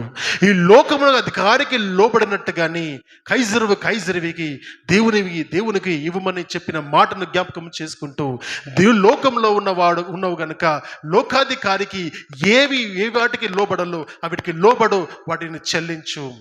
దేవునికి లోబడిన వాడిగా దేవునికి చెందవలసినవి దేవునికి ఇయ్యి అని దేవుడు ఒక ఆజ్ఞను జారీ చేస్తారు. చివరిగా అప్పగింపబడిన రాత్రి ఆయన ద మాండీ థర్స్డేలో కొత్త ఆజ్ఞను తన శిష్యులకు ఇస్తూ తను చెప్పిన మాట ఏంటంటే, యోహాను సువార్తల్లోని 13వ అధ్యాయం 34వ వచనం చెబుతున్నప్పుడు ఏమంటే, మీరు ఒకరినొకరు ప్రేమించుకోండి, నేను ఈ దినమున మీకు కొత్త ఆజ్ఞ ఇస్తున్నాను. ఆ కొత్త ఆజ్ఞ ఏంటంటే, నేను మిమ్మల్ని ప్రేమించిన విధముగా మీరు ఒకరినొకరు ప్రేమించండి. అంతకు ముందు ధర్మశాస్త్రం ఇచ్చిన ఆజ్ఞ నిన్ను వలె నీ పొరుగువాన్ని ప్రేమించుమని చెప్పిన ఆజ్ఞను దేవుడు సరి చేస్తూ పరిపూర్ణ పరుస్తూ ఏమంటే, నిన్ను వలె నీ పొరుగువాన్ని ప్రేమించడము కాదు కానీ I'm refining it, I'm mandating it. ఆయన చెబుతాడంటే, నిన్ను వలని పొరుగువాన్ని ప్రేమించడం కాదు కానీ నేను నిన్ను ప్రేమించిన విధముగా నువ్వు ఒకరినొకడు ప్రేమించుము. నేను నిన్ను స్నేహితునిగా అంగీకరించి నా ప్రాణమునిచ్చాని, మరి నేను నిన్ను ప్రేమించి నీ ప్రాణము ఇచ్చినప్పుడు నువ్వు ఒకరి కొరకొకరు ప్రాణం ఇచ్చినట్టుగా బద్దులై ఉన్నారు. నేను నిన్ను ప్రేమించి నీ పాదాలు కడగాని, మరి అదే విధముగా మీరు ఒకరికొకరు పాదాలు కడుక్కోండి అని ఆజ్ఞని ఇస్తున్నాడు ప్రభువారు. నేను తగ్గించు ప్రేమించి నేను తగ్గించుకున్నాను, నీ పాదాలను చేతిలో పట్టుకొని అంత తగ్గింపు చూపించాని, మరి మీరు ఒకరినొకరు ఆ విధంగా ప్రేమించమని ప్రభువారు చెబుతున్నారు. ఆ కొత్త ఆజ్ఞనిచ్చి బల్ల సంస్కరణకి ఆ పస్కా పండుగలో ఆచరించి ఆ పులిని రొట్టెల పండుగలో ఆఖరిగా చేసిన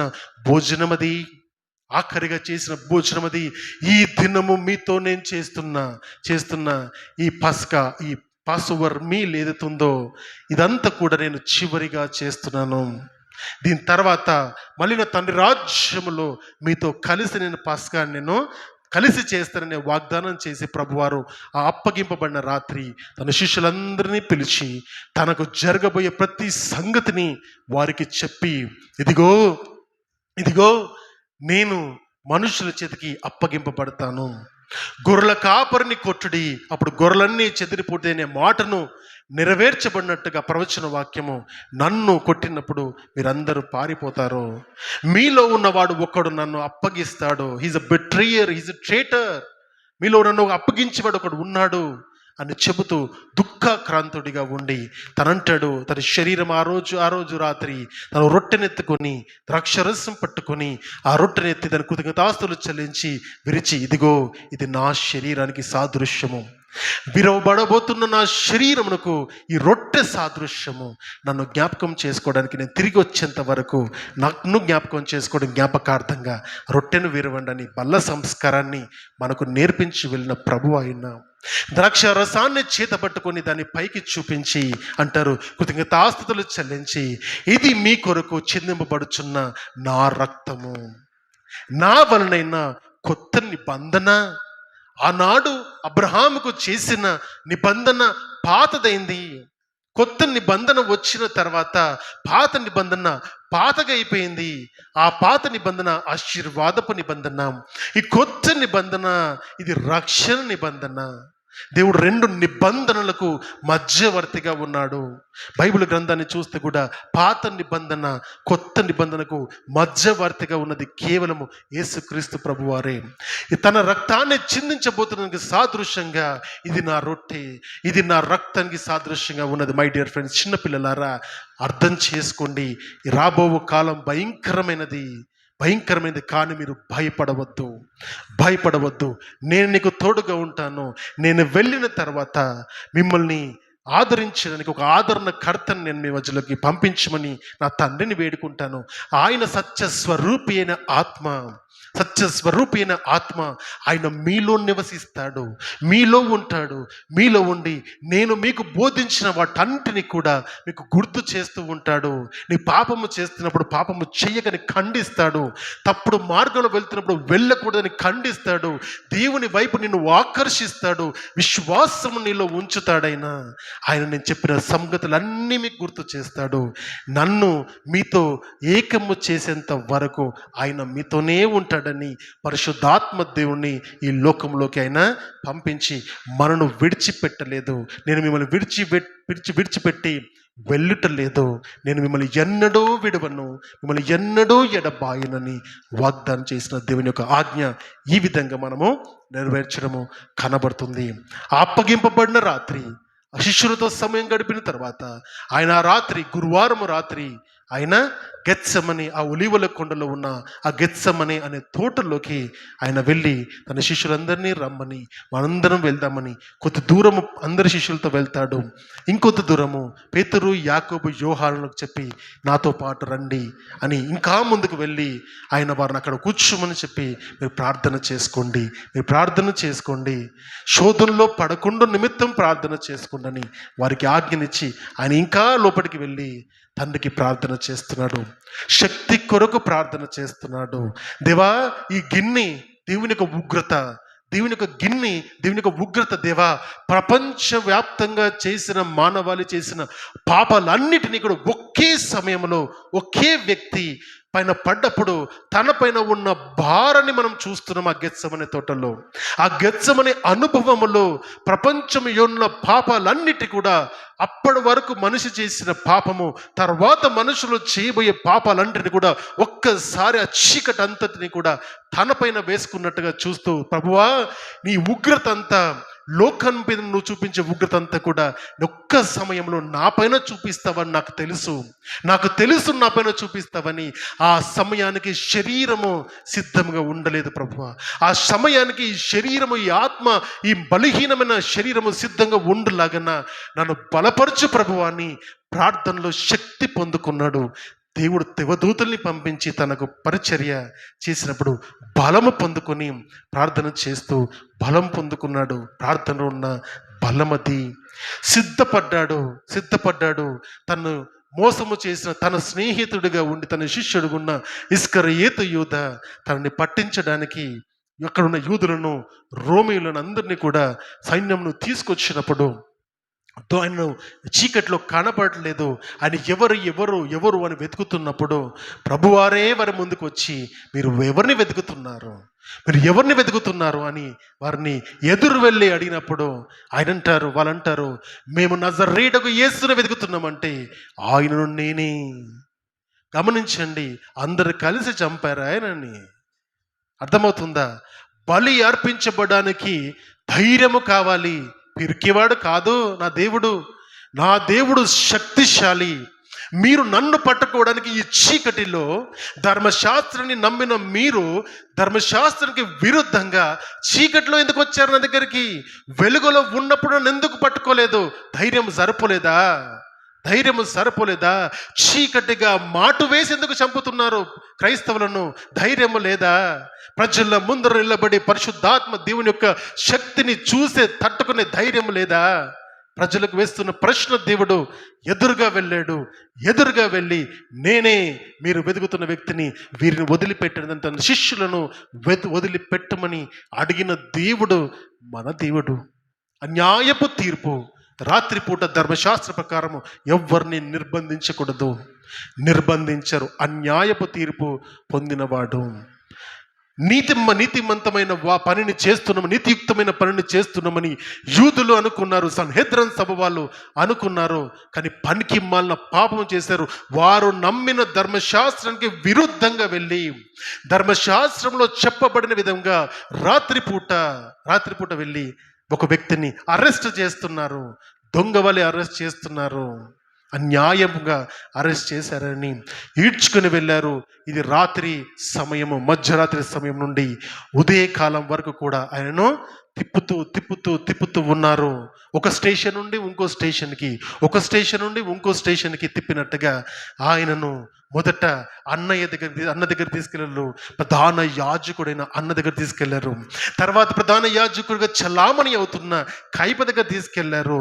తర్వాత హేరోదు దగ్గర తీసుకెళ్లారు.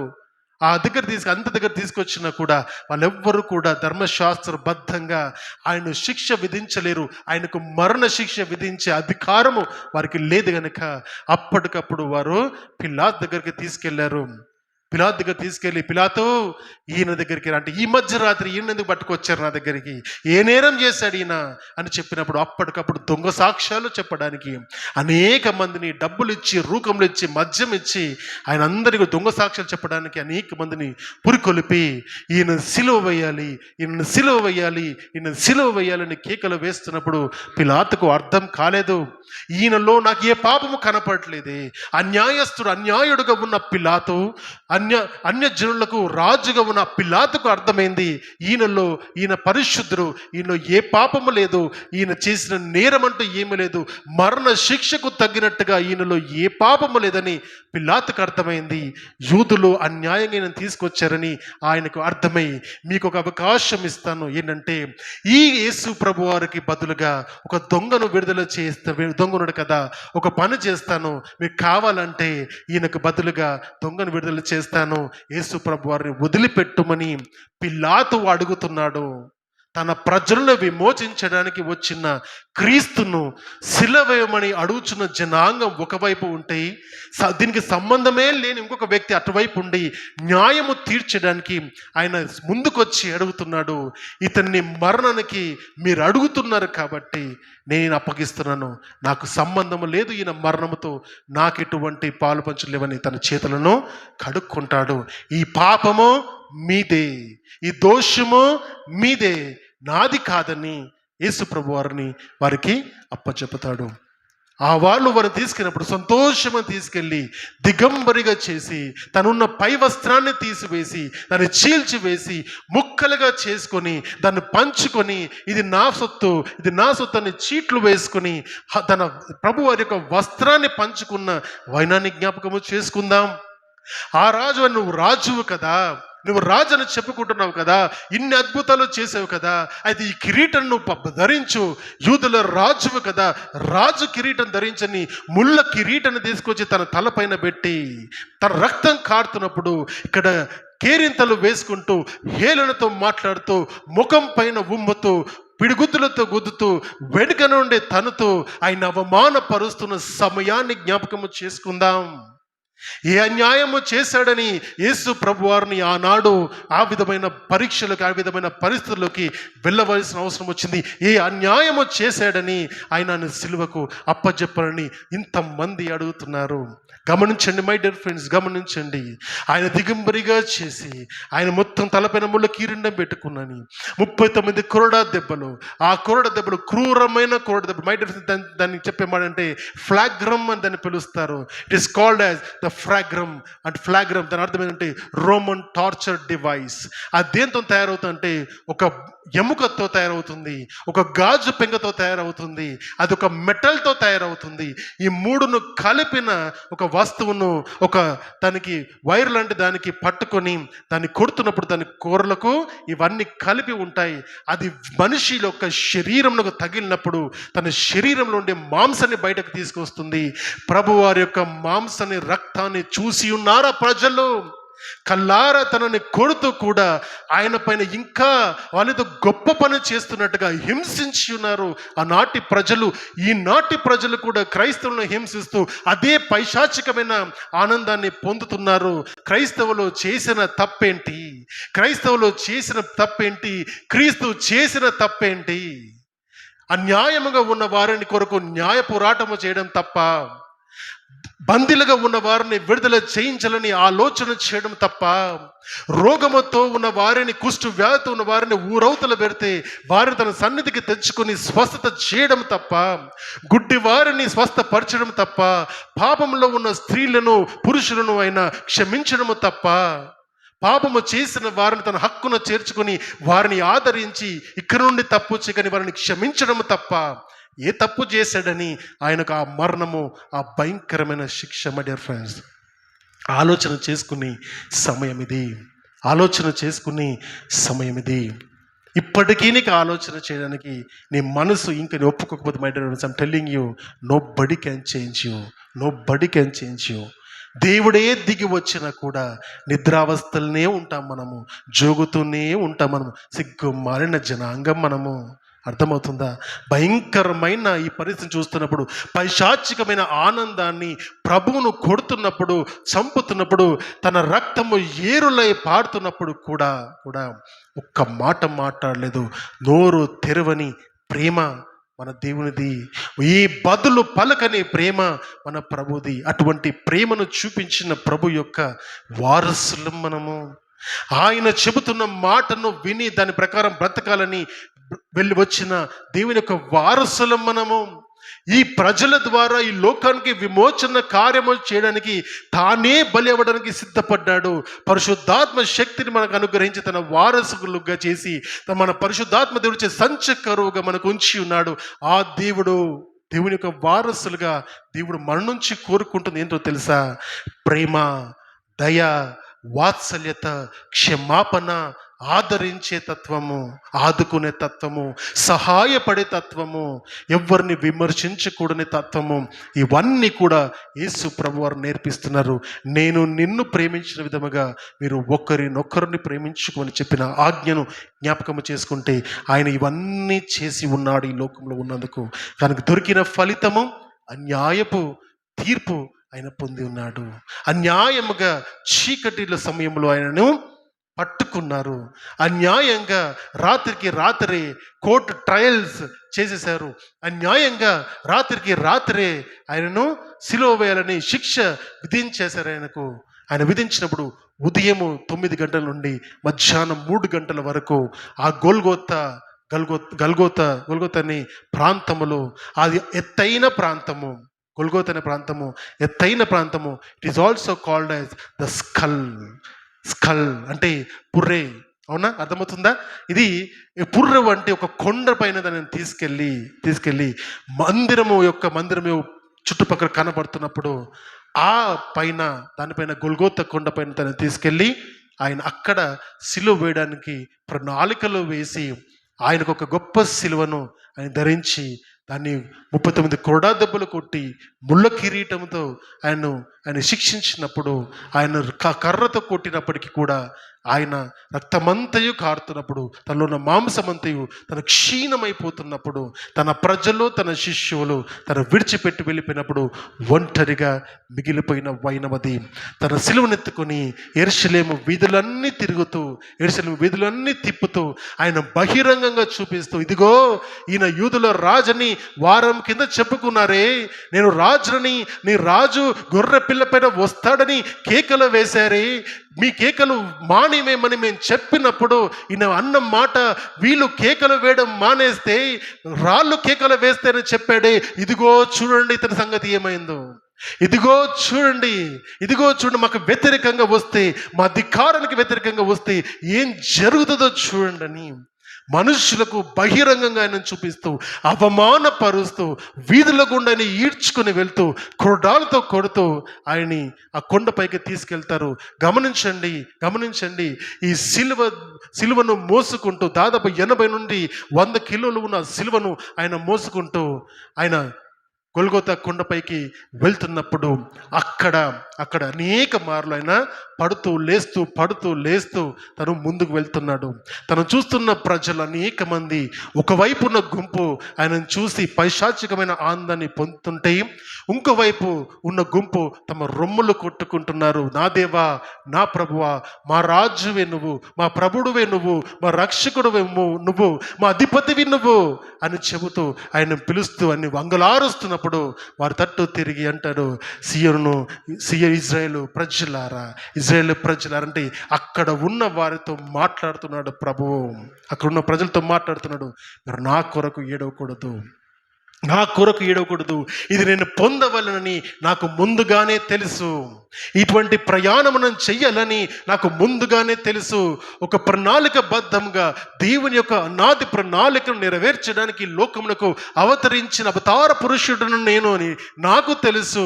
మీరు తెలుసుకున్నట్లుగా నా కొరకు ఇవ్వబడిన ప్రతి ఒక్క ప్రవచన వాక్యము నెరవేర్చబడినట్లుగా మీ అందరి కొరకు నేను మీ అందరి తరఫున మరణించడము జరుగుతుంది. కాబట్టి నా కొరకు ఏడవకండి, మీరు మీ కొరకు, మీ పిల్లల కొరకు ఏడవండి. మీ పిల్లలు నన్ను నమ్మిన వారిగా ఉంటారా, నన్ను అవమానపరిచే వారిగా ఉంటారా, నన్ను నమ్మి కూడా ఈ లోకంలో ఉన్న ఆశలకు వెళ్ళే వారిగా ఉంటారా? జాగ్రత్త, మీ కొరకు, మీ పిల్లల కొరకు ఏడవమని వారికి ఆజ్ఞ ఇచ్చి ముందుకు సాగిపోతూ సిలువలో తనకు కొట్టిన మేకలను చూసినప్పుడు తన చేతుల్లో మేకలు కొడతారు, తన కాళ్ళలో మేకలు కొట్టి దాన్ని 9 ఫీట్లు ఉన్న, దాదాపు 9 ఫీట్లు ఉన్న ఆ సిలువకు దాన్ని సిలువకు కొట్టి ఆయనను నిలబెడతారు. 2 ఫీట్లు భూమిలోకి పెట్టినప్పుడు 7 ఫీట్లుగా మనం చూస్తాము ఆ సిలువ పైన, ఆ కొండ పైన, అంత ఎత్తు పైన ఆయన నిలబెట్టడానికి గల కారణము, ఆయనతో పాటు 2 దొంగల్ని కూడా వాళ్ళు చంపడానికి, అదేవిధంగా సిలువలో చంపడానికి సిద్ధపడి ఆయనతో పాటు ఒక యేసుప్రభు వారి మధ్యలో పెట్టి, ఒకవైపు ఒక దొంగని, ఇంకో దొంగను పెట్టి వారందరికీ సిలువ వేస్తారు. ఆ కొండ పైన, ఆ ఎత్తు పైన ఆ సిలువ ఆ వీధుల్లో నడిపించడం గల కారణం ఏంటో తెలుసా? ఈ రోమన్స్ యొక్క పైశాచికమైన ఆనందం ఎక్కడ ఉంటుందంటే, మనుషులందరూ వారికి అన్యాయం చేసిన వారిని, వారికి ఎదురుగా, వారికి వ్యతిరేకంగా ఉన్న వారిని ఏ విధమైన మరణము చెవి చూడాలనో మనుషులందరూ చూసి భయపడు విధముగా ఆ విధమైన శిక్షను, అవమానాన్ని మనుషులకు ఇచ్చి ఎత్తైన స్థలముల్లో పెడతారు. ఎందుకంటే బాటసారులు దాన్ని చూసి భయపడాలని. అది ప్రతి దినము జరుగుతాయి. My dear, I'm telling you, ప్రతి దినము జరిగేటి ఆ సమయంలో. కానీ ఆ దినముకున్న ప్రత్యేకత అంటే, అప్పటి వరకు దొంగలు, పాపులు, నరహంతకులు, దోపిడీదారులు, వ్యతిరేకంగా ఉన్న వారిని సిలువ వేశారు. కానీ ఆ దినము మొట్టమొదటిసారి ప్రపంచ చరిత్రలో ఒక పరిశుద్ధుని సిలువేశారు, ఒక నీతిమంతుని సిలువేశారు, ఒక న్యాయము తీర్చే వ్యక్తిని సిలువేశారు, ఒక మంచి వ్యక్తిని చంపవేశారు. అర్థమవుతుందా? ఆ రోజుకి అనేక సిలువలకు ఉన్న డిఫరెన్స్ ఏంటి? ఇది డిఫరెన్స్ మనకు కనబడుతుంది. And it is considered as curse. అది దేవుని యొక్క ఉగ్రత లాగా మనకు కనబడుతుంది. చూద్దాము ద్వితీయోపదేశ కాండంలోని 21వ అధ్యాయం 23వ వచనం.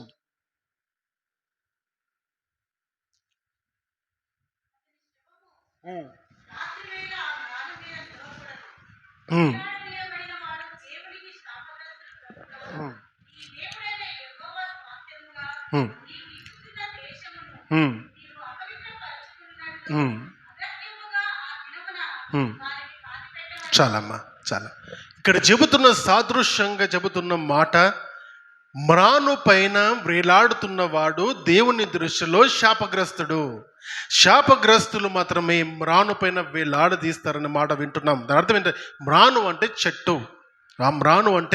చెట్టు. ఇంకొక మాట చూద్దాము, గళిత రాసిన పత్రికలోని 3వ అధ్యాయము 13వ వచనము. ఇదే మాటను ఉటంకిస్తూ చెప్పిన మాట.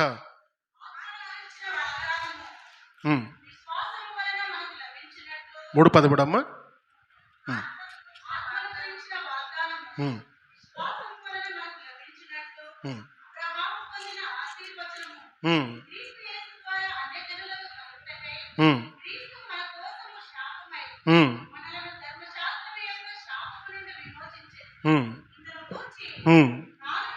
మ్రాను మీద వేలాడిన ప్రతి వాడును శాపగ్రస్తుని వ్రాయబడిన మాట ఇప్పుడు చదువుకున్నాం మనము ద్వితోపదేశ కాండములో.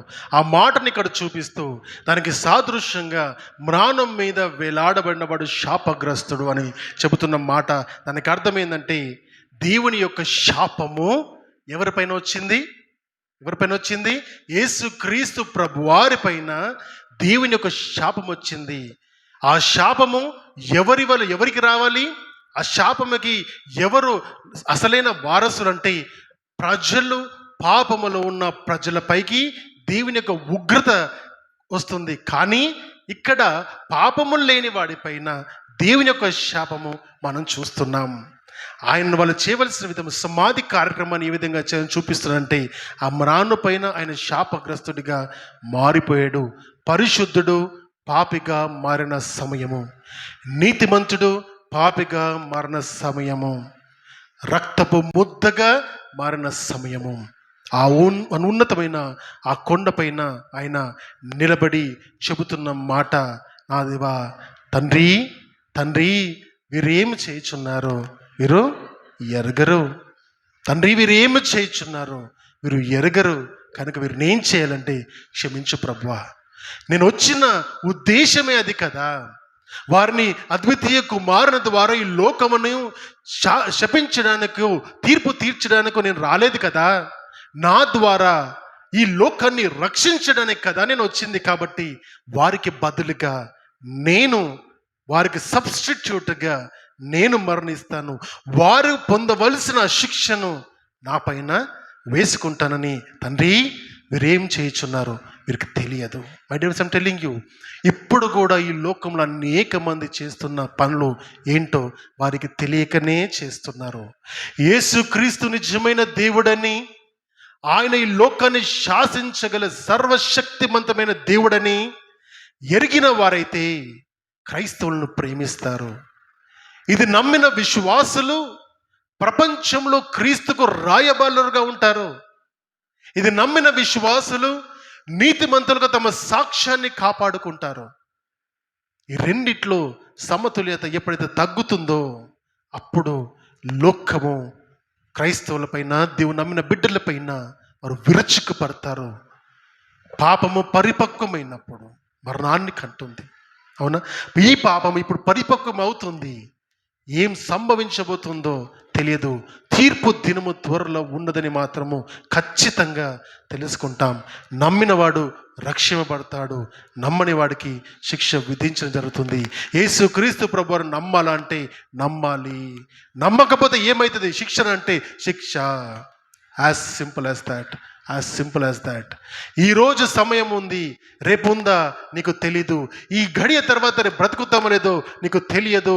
ఇంకా సమయం ఉందని నువ్వు ఇంకా రక్షణను ప్రొలాంగ్ చేసుకుంటూ పోతే ఇంకా సమయం ఉంది అనుకుంటే, my dear friends, I'm telling you, you will be doomed on the doomsday. విడిచిపెట్టవేయబడతారు, దేవుని యొక్క చేతిలోకి అప్పగింపబడతారు, ఆయన ఉగ్రతకు అప్పగింపబడతారు. ఆనాడు తండ్రి ఆ మాట అనడు, ఏమంటే నేను ఆ లోకంలో ఉన్నప్పుడు నాకు తెలుసు మీరు ఏమి చేస్తున్నారో మీకు తెలియక చేశారు. ఇప్పుడు మీకు చెబుతున్నాను, ఇది తెలిసినా కూడా దేవునికి విధేయత చూపించకపోతే తెలిసే చేస్తారు. కాబట్టి క్షమాపణ ఉండదు. దేవుని చేతికి అప్పగింపబడడం మించిన భయంకరమైనది ఇంకొకటి లేదని చెబుతున్నాడు. ప్రభు క్షమించాడు, నిన్ను క్షమించాడు, ఆనాడున్న ప్రజలను క్షమించాడు. ఆయన కోరుకుంటుంది, నేను క్షమించాను బిడ్డ, నువ్వు నా వారసుడవు, నా చేతులను చెక్కుకొని ఉన్నాను. నువ్వు అన్యాయము చేయడానికి కుదరదు, పాపము చేయడానికి కుదరదు. No, you are my son, you are my daughter. పేరు పెట్టి నేను పిలుచుకున్నాను, నా జనాంగమునివని ప్రభు చెబుతున్నాడు. ఇద్దరు దొంగల మధ్యలో అన్యాయంగా ఆయన వేస్తున్నప్పుడు ఒక దొంగ అంటాడు, ఒక దొంగ స్వభావము ఏ విధంగా ఉంటుందంటే అటువంటి స్వభావము అనేక మందిలో కనబడుతుంది, ఒక గుంపులా కనబడుతుంది. ఆ స్వభావము, ఆ గుంపు ఆలోచన విధానము ఏంటో తెలుసా? నిజంగా నువ్వు దేవుడవైతే నిన్ను నువ్వు కాపాడుకొని నన్ను కూడా కాపాడమని అడుగుతున్నాడు. నిజంగా నువ్వు దేవుడవైతే ఈ సిలువ నుండి తప్పించుకోవచ్చు కదా, మమ్మల్ని కూడా తప్పించవచ్చు కదా. నిజంగా నువ్వు దేవుడవైతే, నిజంగా క్రీస్తు నమ్మిన బిడ్డలు ఆశీర్వాదంగా ఉండాలి కదా. ఎందుకు బాధల్లో ఉన్నారు అడుగుతున్నారు? నిజంగా నువ్వు క్రీస్తు నమ్మిన వాడవైతే పరిశుద్ధంగా ఉండాలి కదా, ఎందుకు పాపంలో పడిపోతున్నావు అడుగుతున్నారు ప్రజలు. మనను బట్టి క్రీస్తు నామము దూష్యం పడుతుంది. ఒక గుంపులాగా గుంపులో ఉన్నాం. రెండవ దొంగ వంటి స్వభావము, మనము చేసిన తప్పుకు మనకి న్యాయము సరియే, కానీ ఆయనకు అన్యాయము జరుగుతుంది. ప్రభువా, నీ రాజ్యముతో నువ్వు వచ్చినప్పుడు నన్ను జ్ఞాపకం చేసుకుంటావా? విధేయత చూపించాడు, అర్థం చేసుకున్నాడు. ప్రభువును చూసే విధానము ఆ రెండవ దొంగకు అర్థమైంది. మనకు అర్థమైందా ఈరోజు? మనుషులకు అర్థమైందా ఈరోజు? ఆయనను దేవుడుగా చూస్తున్నావా, లేదా ఆయన శక్తిహీనునిగా చూస్తున్నావా? 3 మేకులు పీక్కోలేని వాడిగా చూస్తున్నావా? అటువంటి ఆలోచన my dear friends, I'm telling you, ఆయన 3 మేకులు పీక్కోలేని వాడు, సిలువ నుంచి దిగిరాలేని వాడు, ఆశీర్వాదాలు కుమ్మరించలేని వాడు, లేదా ఉగ్రత చూపించిన దేవుడు అనుకుంటున్నావేమో. The time is coming, the time is very near.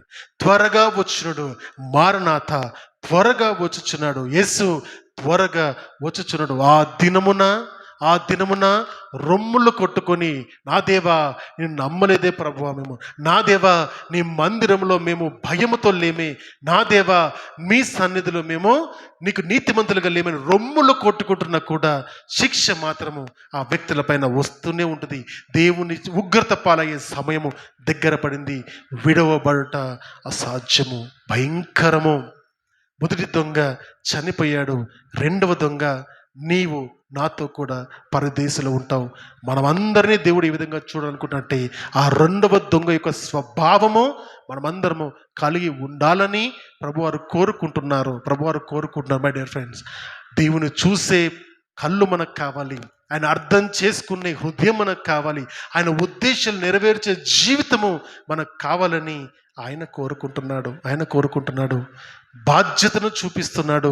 తల్లి ముందరున్నది, కుమారుడు తన శిష్యుడు ముందు నిలబడ్డాడు. దాదాపుగా చిన్న యోహాను అనుకుంటాను. ఆయన ముందున్నప్పుడు తన శిష్యును చూసి, ఇదిగో నీ తల్లిని చూసి, తల్లి ఇదిగో ఇక్కడ నుండి నీ కుమారుడు, నేను నీ దగ్గర నుంచి వెళ్ళిపోతున్నాను, ఇతను నీ దగ్గర ఉంటాడని మాటను చెబుతూ అంటాడు. ఒక బాధ్యతను చూపిస్తున్నాడు. బాధ్యత రహితమైన ఈ లోకములో ఒక బాధ్యతను చూపిస్తున్నాడు. 30 సంవత్సరాలు తల్లి చాటున పెరిగిన వ్యక్తి చనిపోయేటప్పుడు నా తల్లి ఏమైపోతుందో అని తన తల్లి యొక్క బాధ్యతను తన శిష్యునికి అప్పగించాడు. My dear friends, I'm telling you, బాధ్యతలు కలిగిన జీవితం ఉండాలని దేవుడు మనని బాధ్యతగా తీసుకున్నాడు. తను వెళ్ళిపోయిన తర్వాత తను లేడు అన్న బాధ కనీసం తన తల్లికి కూడా ఉండకూడదని, ప్రతి ఒక్కరు రక్షింపబడాలని, ప్రతి ఒక్కరు విమోచింపబడాలని తను ప్రణాళిక వేసిన విధంగానే తన తల్లి శిష్యులను కలిపి తల్లి కొడుకులుగా చేసి ఉన్నాడు. మై డియర్ ఫ్రెండ్స్, అప్పటి వరకు సంబంధం లేని ఇద్దరు ఆ దినం నుండి సంబంధులుగా మారిపోయారు.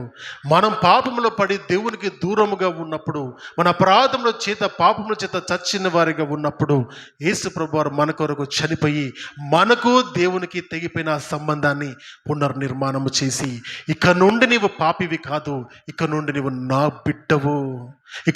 బిడ్డవు, మన సంబంధము దృఢమైనది, నాకు మధ్యను అడ్డుగోడని దాన్ని తీసివేసి, పాపమని అడ్డుగోడని తీసివేసి ప్రక్షాళన చేసి మనిద్దరం ఇప్పుడు నా దగ్గరికి సమీపముగా నువ్వు నాకు ప్రార్థన చేసేటట్టుగా నేను నీకు ఆ ఫ్రీడమ్ ఇస్తున్నాను, స్వతంత్రాన్ని కాపాడుకోమని దేవుడు చెబుతున్నాడు.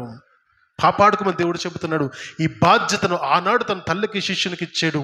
మనకు దేవునికి కూడా ప్రభువారు అటువంటి సంబంధాన్ని చూపిస్తున్నారు.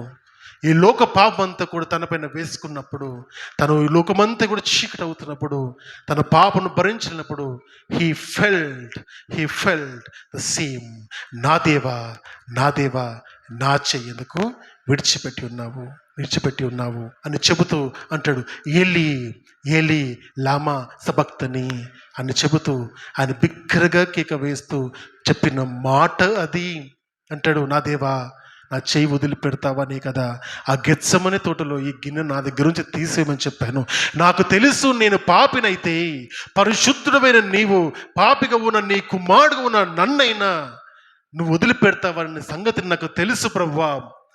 No my dear friend, no my dear God, please do not leave me, do not leave me Lord. నా తండ్రి నా చెయ్యి వదిలిపెట్టకని మాట్లాడుతున్నాడు ప్రభువారు. ఎందుకంటే తండ్రి చెయ్యి వదిలిపెడితే ఆయన ఒక్క క్షణము తండ్రిని విడిచిన ఆయన సమయము అనుభవము ప్రభువారికి లేదు. తనలో ఉండి వచ్చిన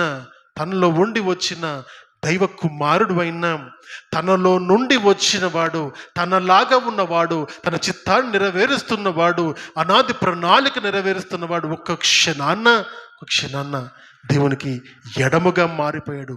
పాపము దేవుణ్ణి మనుషులకు దూరం చేస్తుందన్న దాన్ని గుర్తు చేస్తూ, నీలో ఉన్న పాపము, నాలో ఉన్న పాపము దేవుడు మన జీవితాలు అద్భుతాలను చేయకుండా ఆపేస్తున్న సంగతిని గమనిద్దాం. ఈరోజు దేవుడు మనలో ఉన్న పాపములను, మనలో ఉన్న అపరాధముల వల్ల ఆయన మనల్ని దూరముగా ఉంచుతున్నాడేమో, ఆయన ఆశీర్వదించలేకపోతున్నాడేమో, ఆయన నేను కరుణించలేకపోతున్నాడేమో, నీకు దగ్గరగా రాలేకపోతున్నాడేమో.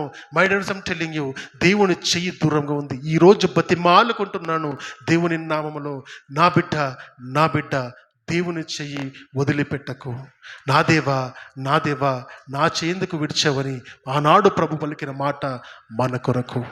తన దేవుని యొక్క చెయ్యి మనం ఎన్నడూ కూడా విడనాడకూడదని ఆలోచన చేసుకుని ఆ మాటను పలుకుతున్న దేవుడు పరిశుద్ధుడు. పాపిగా మారిన సమయాన్ని జ్ఞాపకం చేసుకుంటాం. చివరిగా దాహమవుతున్నదని చెబితే తప్పికొనుచున్నాను అని ఆ హిస్సోపుతో ఆ చేదుని తీసుకొని తన నాలుక అంటించినప్పుడు ఆయన బిగ్గరగా కేక వేసి ఇట్ ఈస్ ఫినిష్డ్ అని చెబుతాడు. ఈ సోపు కర్ర చేదు మూలికలు ఆనాడు పస్కా పండుగలో ఉపయోగించిన పరికరాలు, మనుషుల ఇజ్రాయేలు ప్రజల యొక్క విడుదల కొరకు ఉపయోగించిన ఆ పరికరాలలో పస్కా బలి పశువు నిష్కలంకమైనది, నిర్దోషమైనది, పవిత్రమైనది.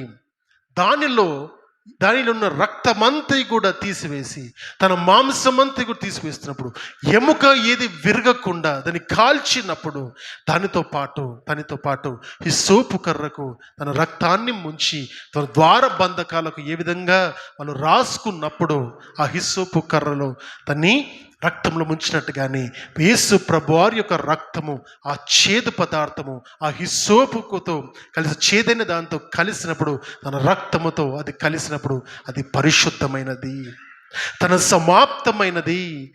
ఇదే కదా దేవుడు అనుకున్న ప్రణాళిక.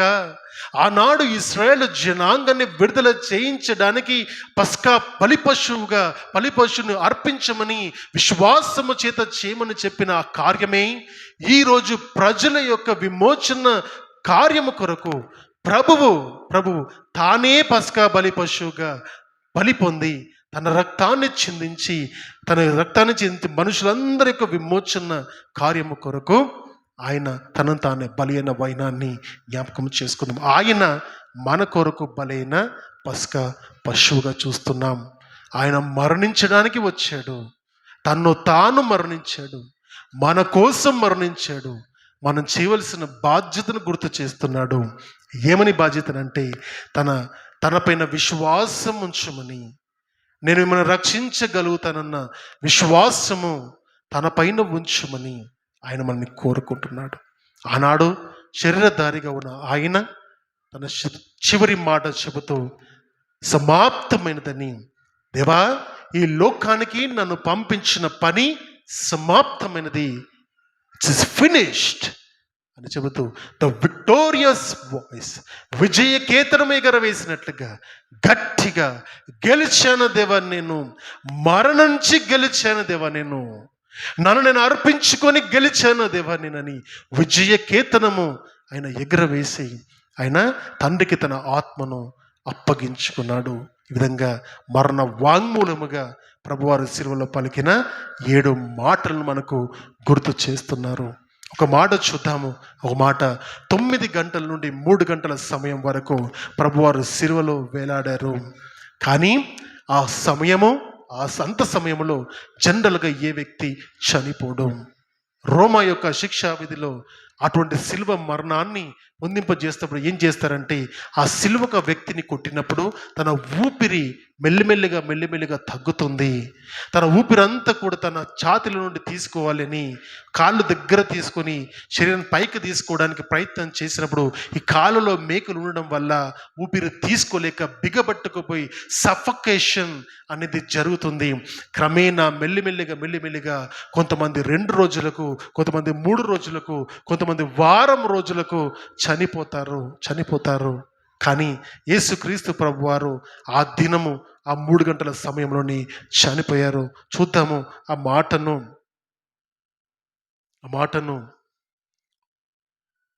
మార్కు సువార్తలోని 15వ అధ్యాయము, మార్కు సువార్తలోని 15వ అధ్యాయము 42 నుంచి కొన్ని మాటలు చదువుకుందాం.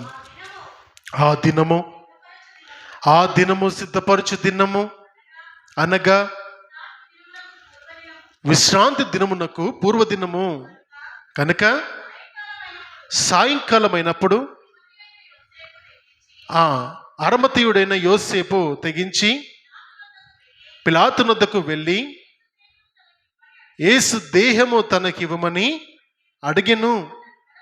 అతడు ఘనత వహించిన ఒక సభ్యుడై దేవుని రాజ్యము కొరకు ఎదురు చూచువాడు.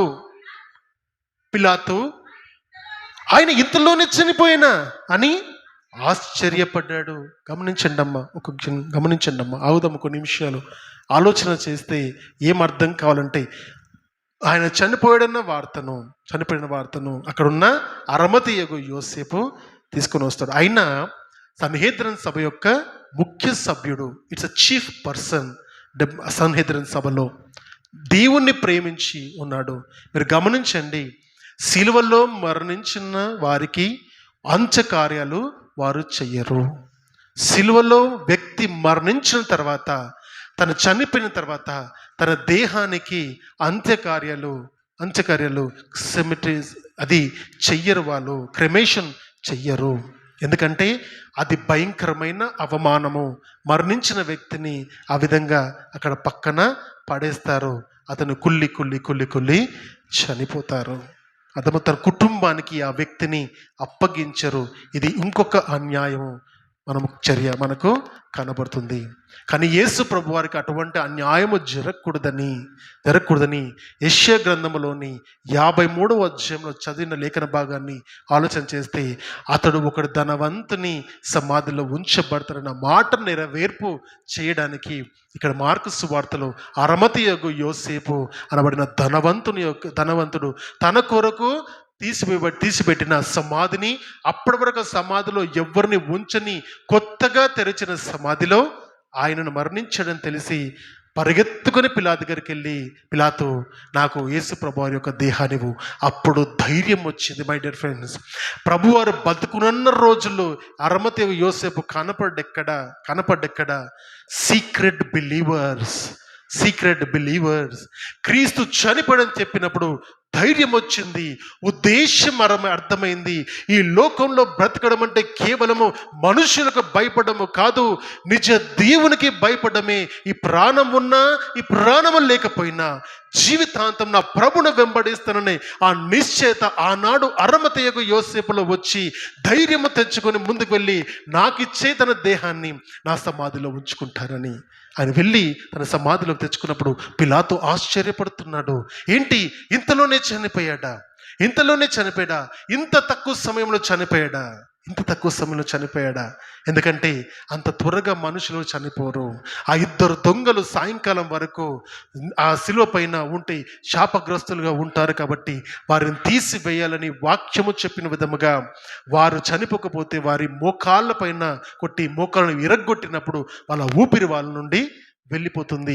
యేసు ప్రభు వారి దగ్గరికి వచ్చి ఆ మోకాళ్ళను విరగొట్టాలని వచ్చినప్పుడు ఆయన అప్పటికే చనిపోయాడని తెలుసుకొని అక్కడున్న బంట్రోతు ఏమంటారంటే, ఆయన చనిపోయాడో లేదో మనకి విధంగా తెలుస్తున్నప్పుడు ఆయన పక్కలో బల్లెమును పొడిచినప్పుడు చనిపోయిన వ్యక్తిలో నుండి రక్తము నీళ్లు కలిసి ఒక ధారగా వచ్చినప్పుడు చనిపోయారని నిశ్చయించుకొని అప్పుడు తనని కిందికి దించుతారు.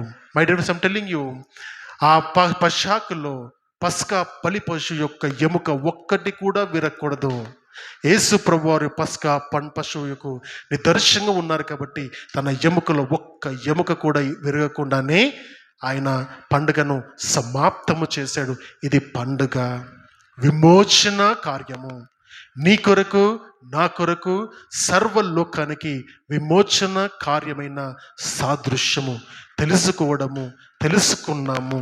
దీన్ని హృదయాల్లో ఉంచుకొని మన ప్రభువుని జ్ఞాపకము చేసుకుంటూ ఆయన్ను వెంబడించడానికి ఇష్టపడతాం. ఇంకా ప్రభువుని ఎందుకు వెంబడించాలని ప్రశ్న నీలో ఉంటే ఆయన సిలువను చూడు, సమాధానం దొరుకుతుంది.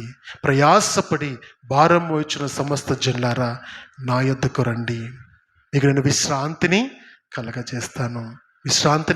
కలగజేస్తానని లోకానికి శాంతి సందేశం ఇచ్చిన యేసు ప్రభువారు అన్యాయమైన తీర్పు పొంది అన్య పరిశుద్ధుడు పాపిగా మారి సిలువలో మరణించిన సమయాన్ని గుర్తు చేసుకున్నప్పుడు నీ పాపాలు క్షమింపబడ్డానికి ఆయన ఆనాడు మరణించాడు. ఇప్పటికైనా నీ పాపాల్లో క్షమించమని అడుగుతావా? మనకు దేవుడు రక్షణ ఇవ్వడానికి ఆయన అడుగుతున్నది ఒక్కటే, నా పైన విశ్వాసం ఉంచు, నా కృప నీ పైన ఎల్లప్పుడూ ఉన్నది, నువ్వు నా పైన విశ్వాసం ఉంచుతావా అని ప్రభు అడుగుతున్నాడు. ఈరోజు మిమ్మల్ని అందరినీ అడుగుతున్నాను, ప్రభు పైన అటువంటి విశ్వాసము ఉంచుతావా? నీ పాపాలను క్షమించమని ప్రభువారిని అడుగుతావా? తలలు ఉంచు, ప్రభు సన్నిధిలో ప్రభువారిని అడుగుతాం.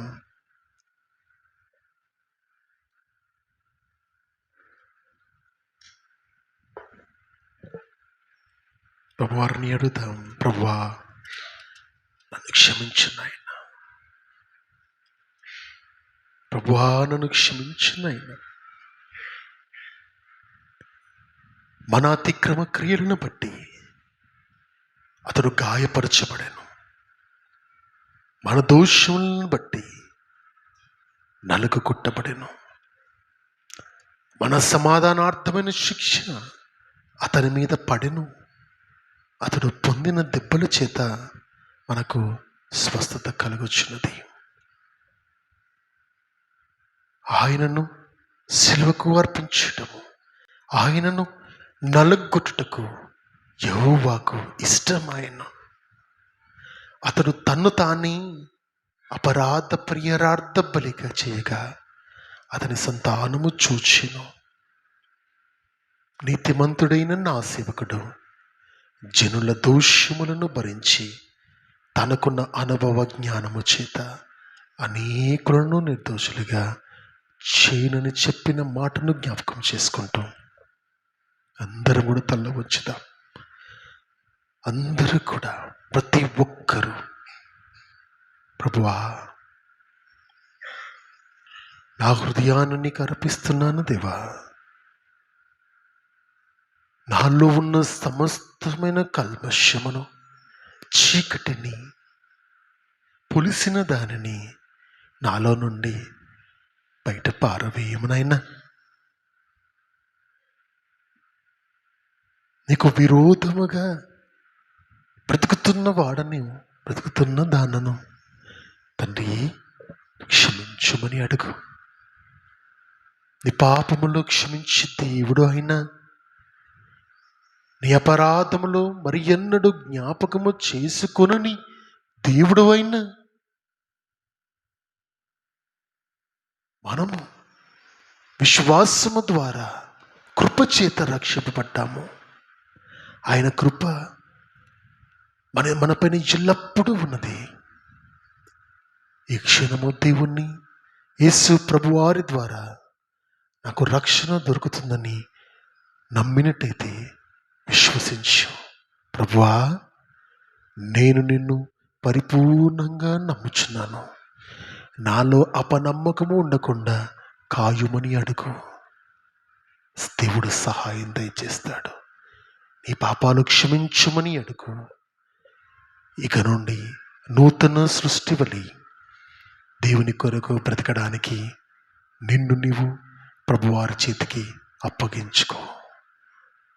అప్పగింపబడిన రాత్రి ఆయన మనందరినీ విమోచన కార్యము చేయడానికి, తానే మరణమవడానికి సిద్ధమయ్యాడు. ఈ దినము నిన్ను రక్షించడానికి ఈ వర్తమానమును నీకు అందింపజేశాడు. నీ హృదయాన్ని దేవుని వైపు తిప్పుకో.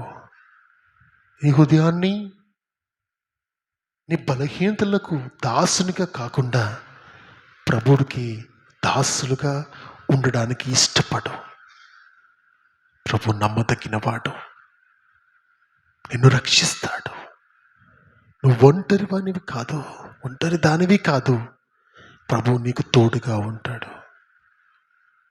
నాకు సహాయం ఎక్కడి నుండి వస్తుందని ఆలోచిస్తున్నావు. యేసు ప్రభువారు నీకు సహాయకుడిగా ఉంటాడు. నిర్దోషత్వముతోను నీతియుక్తమైన పనులు చేస్తూ తన బిడ్డలుగా ఈ లోకములో మనందరము జీవించాలని, మన సత్కార్యములు ఈ లోకమంతా కూడా ప్రచురించలాగన తన మనస్సును కలిగిన జీవితాన్ని జీవించడానికి ఇష్టపడతాం.